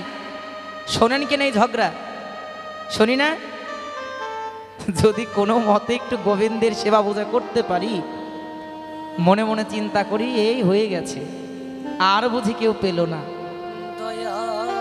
কিন্তু বাবা, একটি জিনিস আপনারা নিয়ে যাবেন,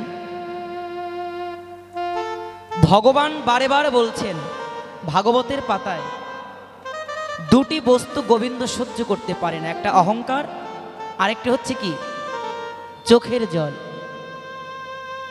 আবার বললেন শুধু চোখের জল থাকলেও হবে না। আচ্ছা, আসল নকল আছে কি না? একটা হচ্ছে আসল, একটা হচ্ছে নকল।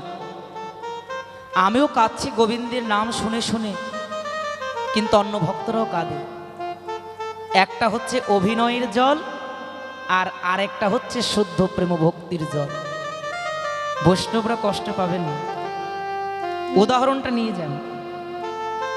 একটা জাল টাকা, সেটা একজন মূর্খ ব্যক্তিকে আপনি বোঝাতে পারেন যে নাও এটা আসল টাকাই, কিন্তু যে ব্যক্তিটা আসল নোট চেনে তার কাছে কি আপনি চালাতে পারবেন?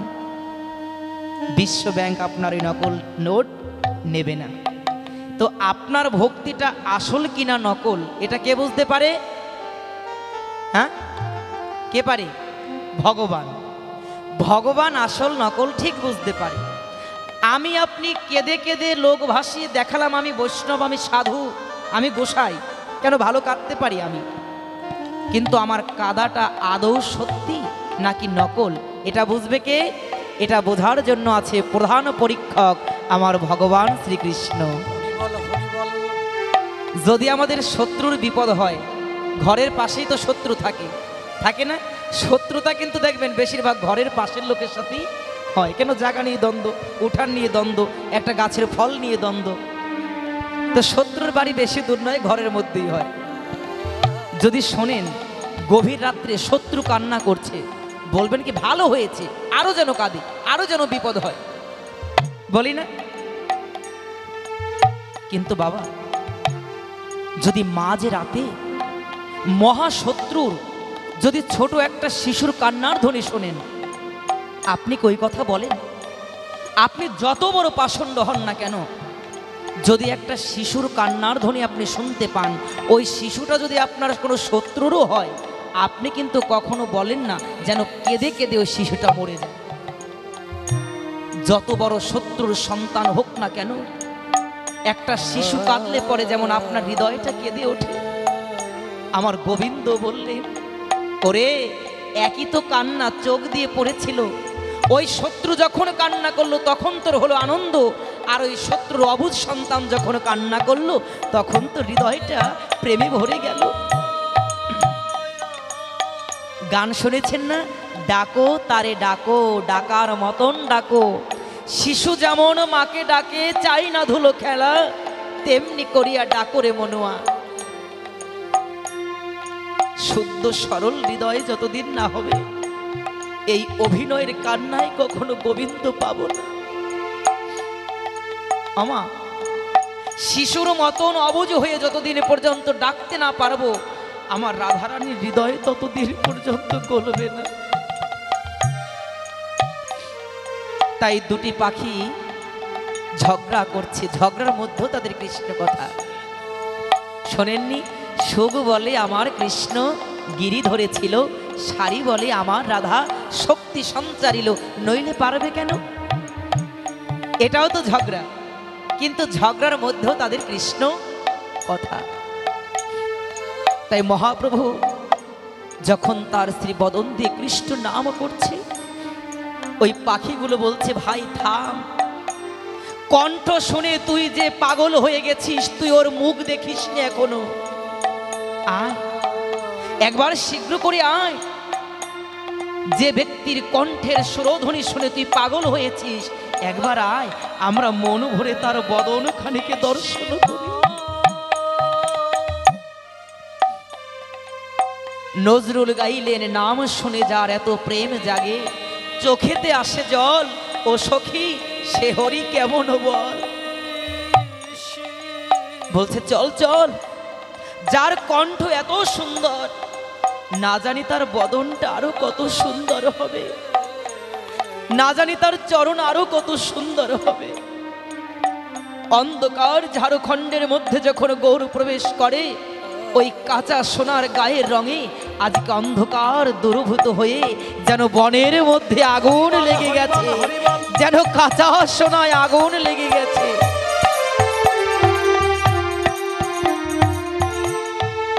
আমার গৌর হরি কৃষ্ণ নামে বিভোর হয়ে গেছে। শুধু ভক্তমণ্ডলী,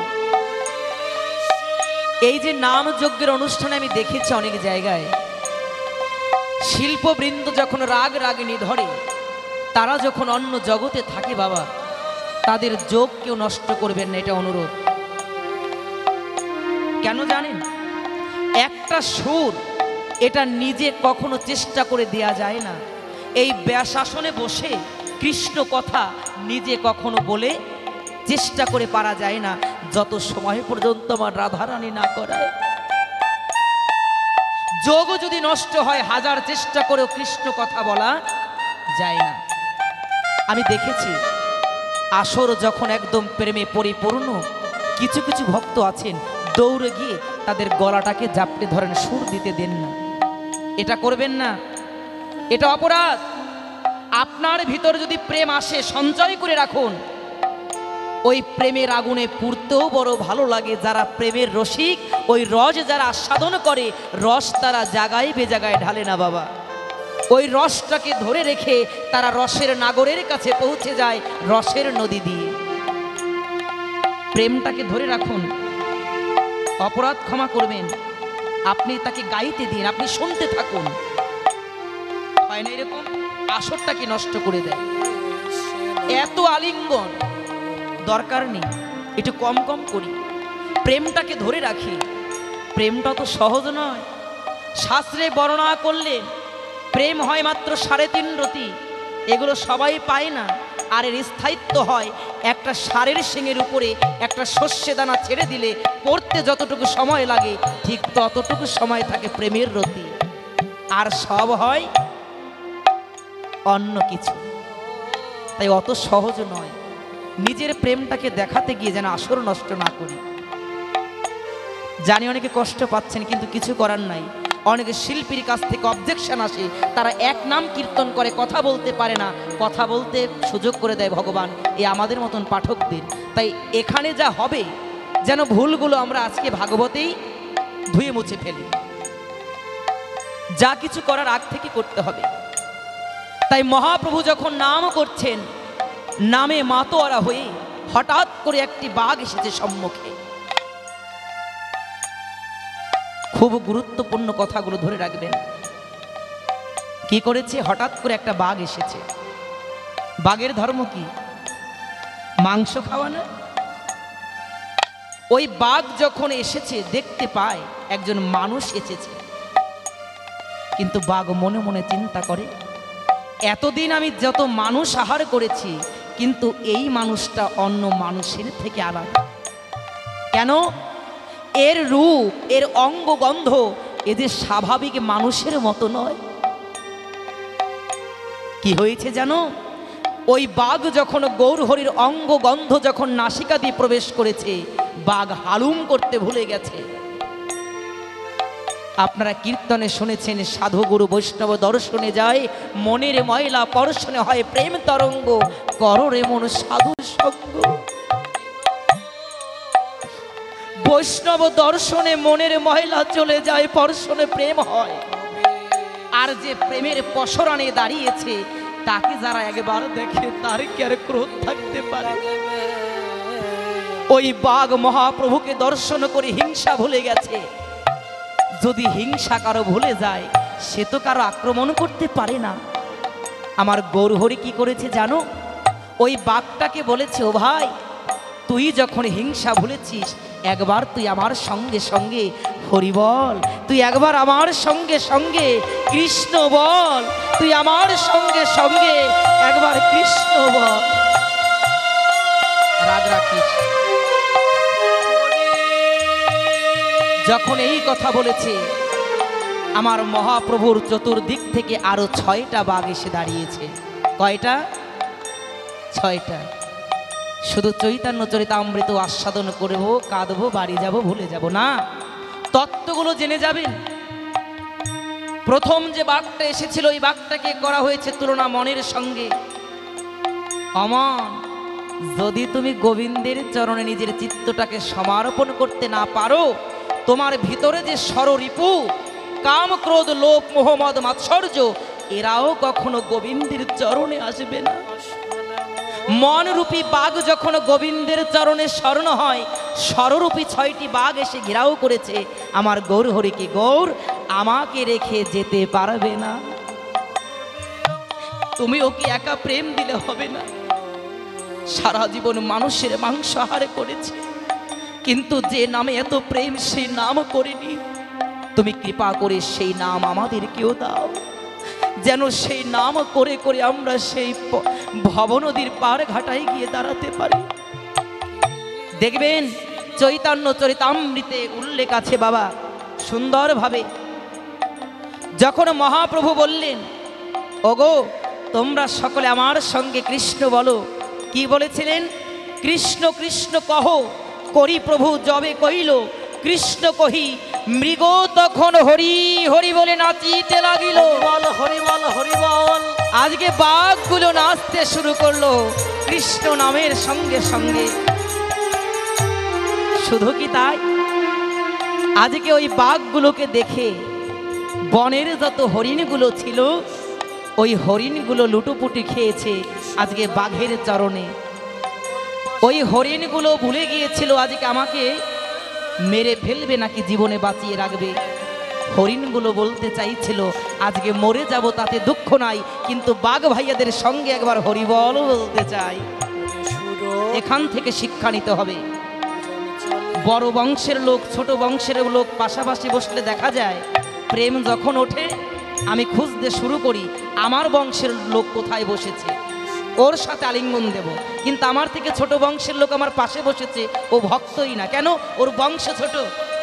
আরে বাবা, তুমি যতই প্রেম করো আর অহংক ভিতরে রাখো না কেন, অহংকার করে যত আলিঙ্গন দাও না কেন, কৃষ্ণ কৃপা হবে না। যে হরিকে ভালোবাসে সে সর্বত্র হরি হ্যারে। যে হরিকে ভালোবাসে তার কাছে সবাই ভগবান, তার কাছে কোনো বংশ জাতের বিচার নাই। সে সবাইকে সমান ভক্ত মনে করে, বলে ও ভাই আয় একবার জনমের মতন শেষবারের মতন তোর অঙ্গ পরশ করে আমি ভক্ত অঙ্গ পরশ করে সরস কই।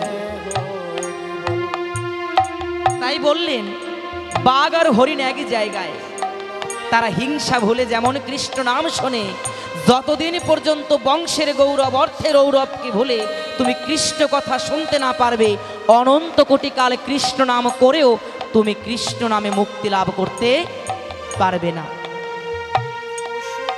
কোটি কল্প করে যদি কেউ নাম সংকীর্তন, তবুও না মিলে ব্রজেন্দ্র নন্দন। কেন? এই যে এখানে হিংসার কথা বলেছে, আছে কি না এরকম বলেন? আছে? মা আছে না? আবার অনেক মায়ের আবার এরকমও দেখে যে আমার থেকে কেউ একটা নোংরা শাড়ি পরেছে, ওর সঙ্গে কোলাকুলি দেওয়া যাবে না। মাগো, এই জগতে কিছু পেতে হলে পরে যদি তুমি ধুলার সঙ্গে ধূসারিত না হও, কোনো দিন তুমি কৃষ্ণ পেতে পারবে না। আজকে যে গৌর সে কিন্তু কৃষ্ণ, নিজে কৃষ্ণ গৌর হয়ে ধুলায় গড়াগড়ি খায়, আর কতকাল পোশাকে ঝেড়ে রাখবে? চিন্তা করে দেখো, যদি দুর্ঘটনায় মৃত্যু হয়, পোশাকটা পচে যাবার আগে তোমার দেহটা পচে গলে পড়ে যাবে। হয় না এরকম? কোন দেহের অহংকার করো?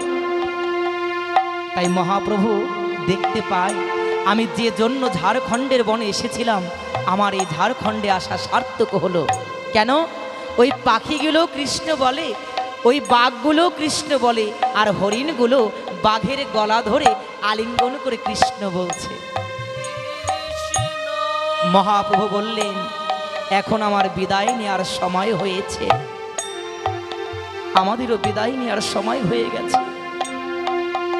আমা, এই যে বাবার আজকে হরিনাম সংকীর্তনের আয়োজন করেছেন, আমার মনে হয় তারা একটা আনন্দে ছিল, আনন্দে এখনো আছে। যেখানে 3 দিন পর্যন্ত মহানাম যজ্ঞানুষ্ঠান হবে, দূর দূরান্তের ভক্ত আসবে, কত চরণ ধুলি পড়বে, কত ভক্ত ধুলাই গড়াগড়ি খাবে। কিন্তু জানো, এই হরিবাসর যখন ভেঙে যায়, যখন দধির ভাণ্ড ভেঙে দেয়, দেখতে পাই যারা এই হরি কীর্তনের আয়োজন করে, মনে হয় তাদের দেহ থেকে প্রাণ পাখিটাকে কারা যেন নিয়ে চলে যায়। এই ভক্ত সঙ্গ কেউ ছাড়তে চায় না। শুধু কি কমিটির সবাই না, আজকে আমগ্রামবাসী সবাই একটাই চিন্তা যে এই নয়ন মোড়ে এই মহানাম যজ্ঞানুষ্ঠান হবে, আমরা যাব, কৃষ্ণ নাম শুনবো, ভক্ত সঙ্গ করব। কিন্তু বাবা, আগামী 3 দিন পরে এই নামের বাজারও ভেঙে যাবে, আমাদের ফিরতে হবে আপন ঠিকানায়। তাই মহাপ্রভু বললেন, ওগো আমার যে সময় বেশি নাই, আমাকে রওনা করতে হবে মধুর বৃন্দাবন ধামে। তোমরা আমাকে বিদায় দাও, তোমরা আমাকে বিদায় দাও। কেমন একটা দৃশ্য অনুভব করেন, ওরা যখন কৃষ্ণ বলতে শিখে গেছে, মহাপ্রভু বলছে আমাকে যেতে হবে কোথায়? বৃন্দাবন ধাম। হরে কৃষ্ণ। মহাপ্রভু যখন ঝাড়খণ্ডের বন দিয়ে বাহির হয়ে যাবে, পিছনে ফিরে দেখতে পায় যে প্রাণীগুলো কৃষ্ণ নাম পেয়েছিল, ওই বাঘ হরিণ সর্পগুলো ওই মহাপ্রভুর পিছন পিছন চলছে, মহাপ্রভুর চরণ চিহ্ন অনুসরণ করে। মহাপ্রভু বলছে, ওগো তোমরা বাহির হইও না জঙ্গল থেকে। কেন জানো? তোমরা জানো না, তোমরা পশু হলে হবে কি, এই জগতে এমন কিছু কিছু মানুষও আছে যাদের মনের মধ্যে একটা পশুর থেকেও বেশি হিংসা থাকে, অনেক হিংস্রতা থাকে, ক্রোধ থাকে। যদি মানুষের ক্রোধানলে পড়ো, তোমরা আর বাঁচতে পারবে না। ছোট একটা সাপের মুখে কি থাকে? বিষ থাকে না? সেই সাপও তো মেরে ফেলে মানুষ, সেটা মারে না বাবা। একটা বাঘ আক্রমণ করে মানুষ খেয়ে ফেলে নেয়, সেই বাঘটাকেও তো মেরে ফেলে মানুষ। তাহলে চিন্তা করবেন, ওই বাঘের থেকে যদি দ্বিগুণ হিংস্র সে না হতো, একটা প্রাণকে হত্যা সে করতে পারত না। হ্যাঁ, বলেছে না, কোথায় স্বর্গ কোথায় নরক, কে বলে তা বহুদূর। এই মানুষের মধ্যে স্বর্গ নরক, মানুষের মধ্যে সুর আর অসুর। একই মানুষের কথায় পাই প্রেম, আবার আরেক মানুষের কথায় কি হয়? ব্যথা লাগে। তাই অসীম বাবু বলেছেন, মানুষ হয়ে কখনো মানুষের হৃদয়ে ব্যথা দিও না। কেন? তুমি নিজেও জানো না, বাক্য বাণী যদি কারো হৃদয়ে আঘাত লাগে, সবাই তাকে ক্ষমা করলেও আমার গোবিন্দ কখনো তাকে ক্ষমা করে না। সব দাগ উঠে যায়, যদি কারো হৃদয়ে দাগ লাগে, ওই দাগ কখন ওঠে না কারো। তাই সাবধান, সাধু হতে চাও, বৈষ্ণব হতে চাও, আগে মুখটাকে বাঁধো, আগে নিজের স্বভাবটাকে পরিবর্তন করো, নিজের ব্যবহারটাকে সংযত করো। অসংযত ব্যক্তি যদি সাধুর পথে যায়, ওই ব্যক্তির জন্য প্রকৃত সাধুদের কিন্তু দুর্নাম হয়। তুলসীর মালা নিয়ে যদি চুরি করি, কি করে?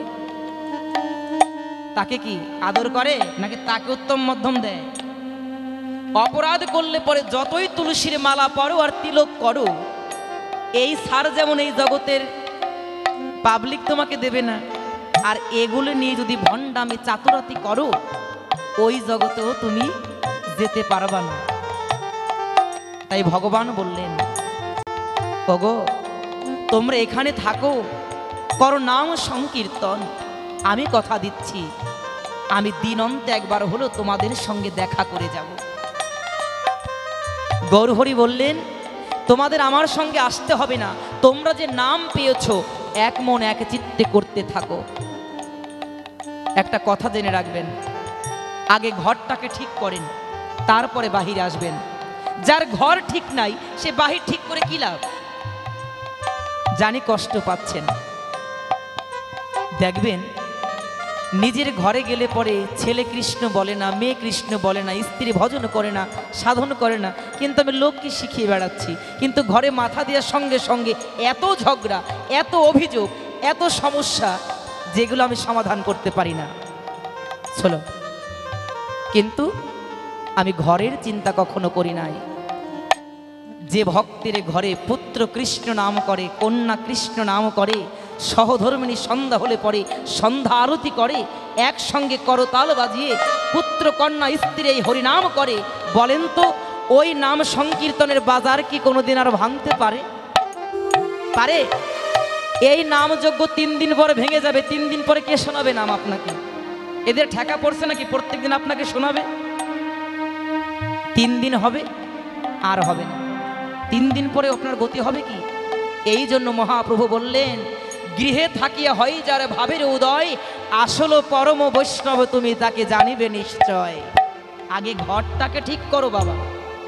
ওই লোককে শেখাতে পরে আগে নিজের ঘর থেকে যদি ভজন শুরু না হয় কখনো পর শেখানো যায় না। তাই ব্যাঘ্রগুলো হরিণগুলো বলছে, প্রভু ও প্রভু, তুমি কথা দিয়ে যাও, এই জৈব কোষ যেদিন আমার ছেড়ে যাবে ওই যাবার বেলা যেন আমি তোমার দেখা পাই। কথা দাও প্রভু। আমার গৌর হরি বললেন, ওগো আমি কথা দিচ্ছি, যদি তোমরা এক মন এক চিত্তে আমাকে ডাকতে পারো, আমি যেখানেই থাকি না কেন আমি তোমার হৃদয় মন্দিরে এসে দেখা দেব। নাহং তিষ্ঠামি বৈকুণ্ঠ যোগিনং হৃদয় নচ মদভক্ত যত্র তিষ্ঠামি, মদভক্ত তিষ্ঠামি হে নারদ। মিলেছে কথা? ও ভক্তগণ, তুমি আমাকে ডাকো, তারপরে দেখো আমি কোথায় থাকি। যদি মনে করো রাধারানীর সঙ্গ ছাড়তে পারবো না, ভুল। যদি ডাকার মতন ডাকো, আমি রাধারানীর সঙ্গ পরিত্যাগ করে তোমার সঙ্গ করতে চলে আসব।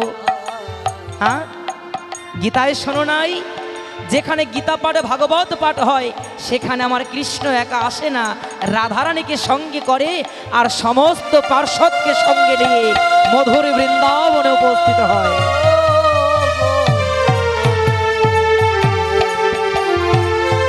তাই কি করেছে, ওই পশুগুলো যখন গোবিন্দের কাছ থেকে আশীর্বাদে পেয়েছে, মহাপ্রভু যখন চলে যাবে, মহাপ্রভু কথা দিলেন, আমি যেখানেই থাকি না কেন আমি কথা দিচ্ছি আমি মৃত্যুকালে তোকে দেখা দেব বাবা। আর মৃত্যু আমার কৃপা লাভ করতে পারবি। সত্যিকার ওই বাঘ হরিণগুলো যখন কৃষ্ণ নাম করছে, ওরা আহারের কথা ভুলে গেছে, আর খেতে পারে না। আমা বাঘ খেত কেমন করে? ও হিংস্র থাবা দিয়ে মানুষ ধরে ধরে খেত, কিন্তু ও যখন হিংসা ভুলে গেল, ও তার কাউকে থাবা দিতে পারবে না, আর থাবা না দিলে কিছু খেতেও পারবে না। একটু বুঝে নেন, বাঘটা হিংসা দিয়ে মানুষকে খেত, কিন্তু হিংসা যখন ভুলে গেছে তখন তো আর খেতে পারবে না। ওই কৃষ্ণ নামের অমৃত রস অহর্নিশি পান করে আর বারে বার বলে, কৃষ্ণ তুমি কোথায়, কবে তোমার কৃপা হবে, আর কতকাল এই জৈব কোষ ধারণ করে ত্রিতাব জ্বালা ভোগ করব। যেমন চিন্তা যেমন প্রার্থনা আমাদের প্রতিটা ভক্তের, যে গোবিন্দ এই ত্রিতাব জ্বালা আর কতদিন ভোগ করব। ওই বাঘ আর হরিণগুলো একদিন দুদিন করতে করতে যখন 15 দিন 20 দিন হয়ে যায়, 1 মাস অতিবাহিত হয়ে যায়, কোনো কিছু আহার করতে পারে না। দেখবেন জল ছাড়াও 21 দিন পর্যন্ত জীবের নাড়ি বেঁচে থাকে, থাকে না বাবা? যখন রানা প্লাজা ধ্বংস হয়েছিল 15 দিন 20 দিন পরও কিন্তু জীবিত মানুষের সন্ধান পাওয়া গিয়েছিল, মনে আছে তো? এটা কিন্তু গল্প আর চাটাম নয়। 21 দিন পর্যন্ত একটা মানুষ বেঁচে থাকতে পারে আহার ব্যতীত। ওই প্রাণীগুলো কি করছে জানো? যখন তার দেহটা অসার হয়ে যাচ্ছে, বারে বার গৌরহরিকে বলছে, গৌরহরি আমার জীবন বেলা যে ঘনিয়ে আসছে, আর যে বেলা বেশি নাই, তুমি আমাকে ফেলে কোথায় লুকিয়ে রইলে, একবার দেখা দাও। তুমি তোমার রাধারানীকে বামে নিয়ে যুগল রূপ আমাকে দেখাও, এই বুঝি আমার দেহ থেকে প্রাণটা বাহির হয়ে যাবে। আমা আসুন আমরা সকলে গোবিন্দের কাছে করজোরে বলি, হে গোবিন্দ, জীবনে তো কোনোদিন তোমার ভজন করতে পারি নাই, কিন্তু তুমি গীতার পাতায় বলেছ, জং জং ব্যাপী শরণং ভবম ত্যাজৈত্যন্তে কলেবরম তং তম বৈতি কন্তীয় সদা তদ্ভাব ভাবিতা। মৃত্যু কালেও যদি কেউ আমার কথা স্মরণ করে, আমি কথা দিচ্ছি অনায়াসে তাকে আমি রাধা রানীর চরণ পাইয়ে দেব। ও গৌরহরি, যখন আমার মৃত্যু বন্ধু আমার শিহরে দাঁড়াবে, তুমি যেন দূরে থেকো না, তুমি নিজ গুণে কৃপা করে আমাকে দেখা দিও। সত্যিকার আজকে ঝাড়খণ্ডের সমস্ত পশু পাখি, বাঘ, হরিণ, সর্পগুলো তারা দুই চোখের জলে ভাসে, আর হাগৌর হাগৌর বলে চোখে জলে ভাসে। বাবা, চোখের জলে মানুষই ডাকুক আর প্রাণী ডাকুক, আমার অন্তর্যামী ভগবান কখনো কারো ডাক না শুনে থাকতে পারে না। যখন তাদের মৃত্যুকাল উপস্থিত হয়েছে, আমার অন্তর্যামী গৌরহরি বুঝতে পেরেছে ওরা আর বেশি সময় জগতের বুকে থাকবে না, ওদের বিদায় বেলা উপস্থিত হয়ে গেছে। তাই গৌরহরি কি করেছে জানো? যখন প্রত্যেকটা প্রাণীর দেহ থেকে প্রাণটা বাহির হবে, এমন মুহূর্তে আজকে আমার সোনার গৌর আর একা সোনার গৌর রূপে নয়, আজকে রাধারানীকে স্মরণ করেছে। ও রাধারানী, আর বসে থাকলে হবে না, চলো। আমার ভক্ত যে পরপারে রওনা করেছে, সারাটা জীবন শুধু একটাই চিন্তা করেছে পরপারের করি জমাবার জন্য। ওর যে পরপারের করি জমানো হয়ে গেছে, চলো আজকে তুমি রাধারামের সাদা বাদাম উড়াবে, শ্রীগুরু কান্ডারি হবে, আর আমি ধরবো বৈঠা। কি করব জানো? আমার রাধারানী যাদের মাথার উপরে হাত রাখে, শ্রীগুরু যাদের নাম স্মরণ থাকে, ওই তরি আর ডোবার ভয় থাকে না বাবা। শ্রীকৃষ্ণ যে বৈঠা ধরে ভব পার ঘাটায় নিয়ে যায়, পার করে দেয় একমাত্র প্রেম ভক্তি করিতে। তাই কি করেছে জানো? আজকে ভবনদী পার হয়ে যাবে তো আজকে ভিক্ষা করছে, নামের ভিক্ষা। গৌরহরি রাধা কৃষ্ণ মিলিত তনু হয়ে সমস্ত ভক্তের হৃদয়ে দুয়ারে দাঁড়িয়েছে, বলছে ওরে মনের মতন করে, প্রাণের মতন করে তোরা এই রূপ দর্শন করে নে। কেন? এই রূপ দেখে যাদের মৃত্যু হবে, পরবর্তী জন্মে আবার তারা রাধা কৃষ্ণ চরণ সেবার অধিকারী হবে।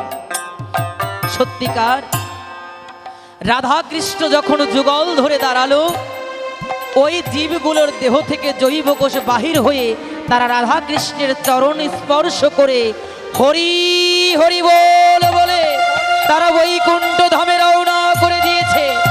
জয় জয় রাধা কৃষ্ণ প্রীতি প্রেমানন্দে, একবার হরি বল হরি বল।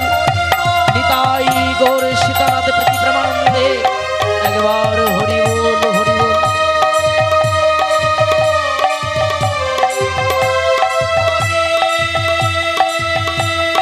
গোবিন্দ কৃপায় তারা সকলে আমার গোবিন্দের পিছনে পিছন রওনা করে দিলেন। তাই সুধীজন, আসুন, আমাদের শেষ জীবনের চাওয়া যেন এটাই থাকে, মৃত্যুকালে আমরা কিছু দেখি বা না দেখি, কাউকে কাছে পাই বা না পাই, তাতে দুঃখ নাই, মৃত্যুকালে যেন গোবিন্দ আমি তোমার দেখা পাই। তাই সুধীজন, আমার কমিটির বাবারাও আপনাদেরকে নিমন্ত্রণ জানিয়েছে। এই যে ভাগবত পাঠ, এই অনুষ্ঠানে কিন্তু প্রসাদের আয়োজন করেছেন। যে প্রসাদই হোক, কিঞ্চিৎ প্রসাদ আপনাদের জন্য আয়োজন করেছেন। তৎসঙ্গে আগামী 3 দিন ব্যাপী যে তারক ব্রহ্ম মহানাম যজ্ঞানুষ্ঠান হবে, আপনারা সকলেই নিমন্ত্রিত, আমন্ত্রিত, এবং আরও ভক্তকে আপনারা নিজের অনুষ্ঠান মনে করে এই হরিবাসরে নিয়ে আসবেন। তাই আপনাদের যার যে দক্ষিণা দিতে ইচ্ছা, আপনারা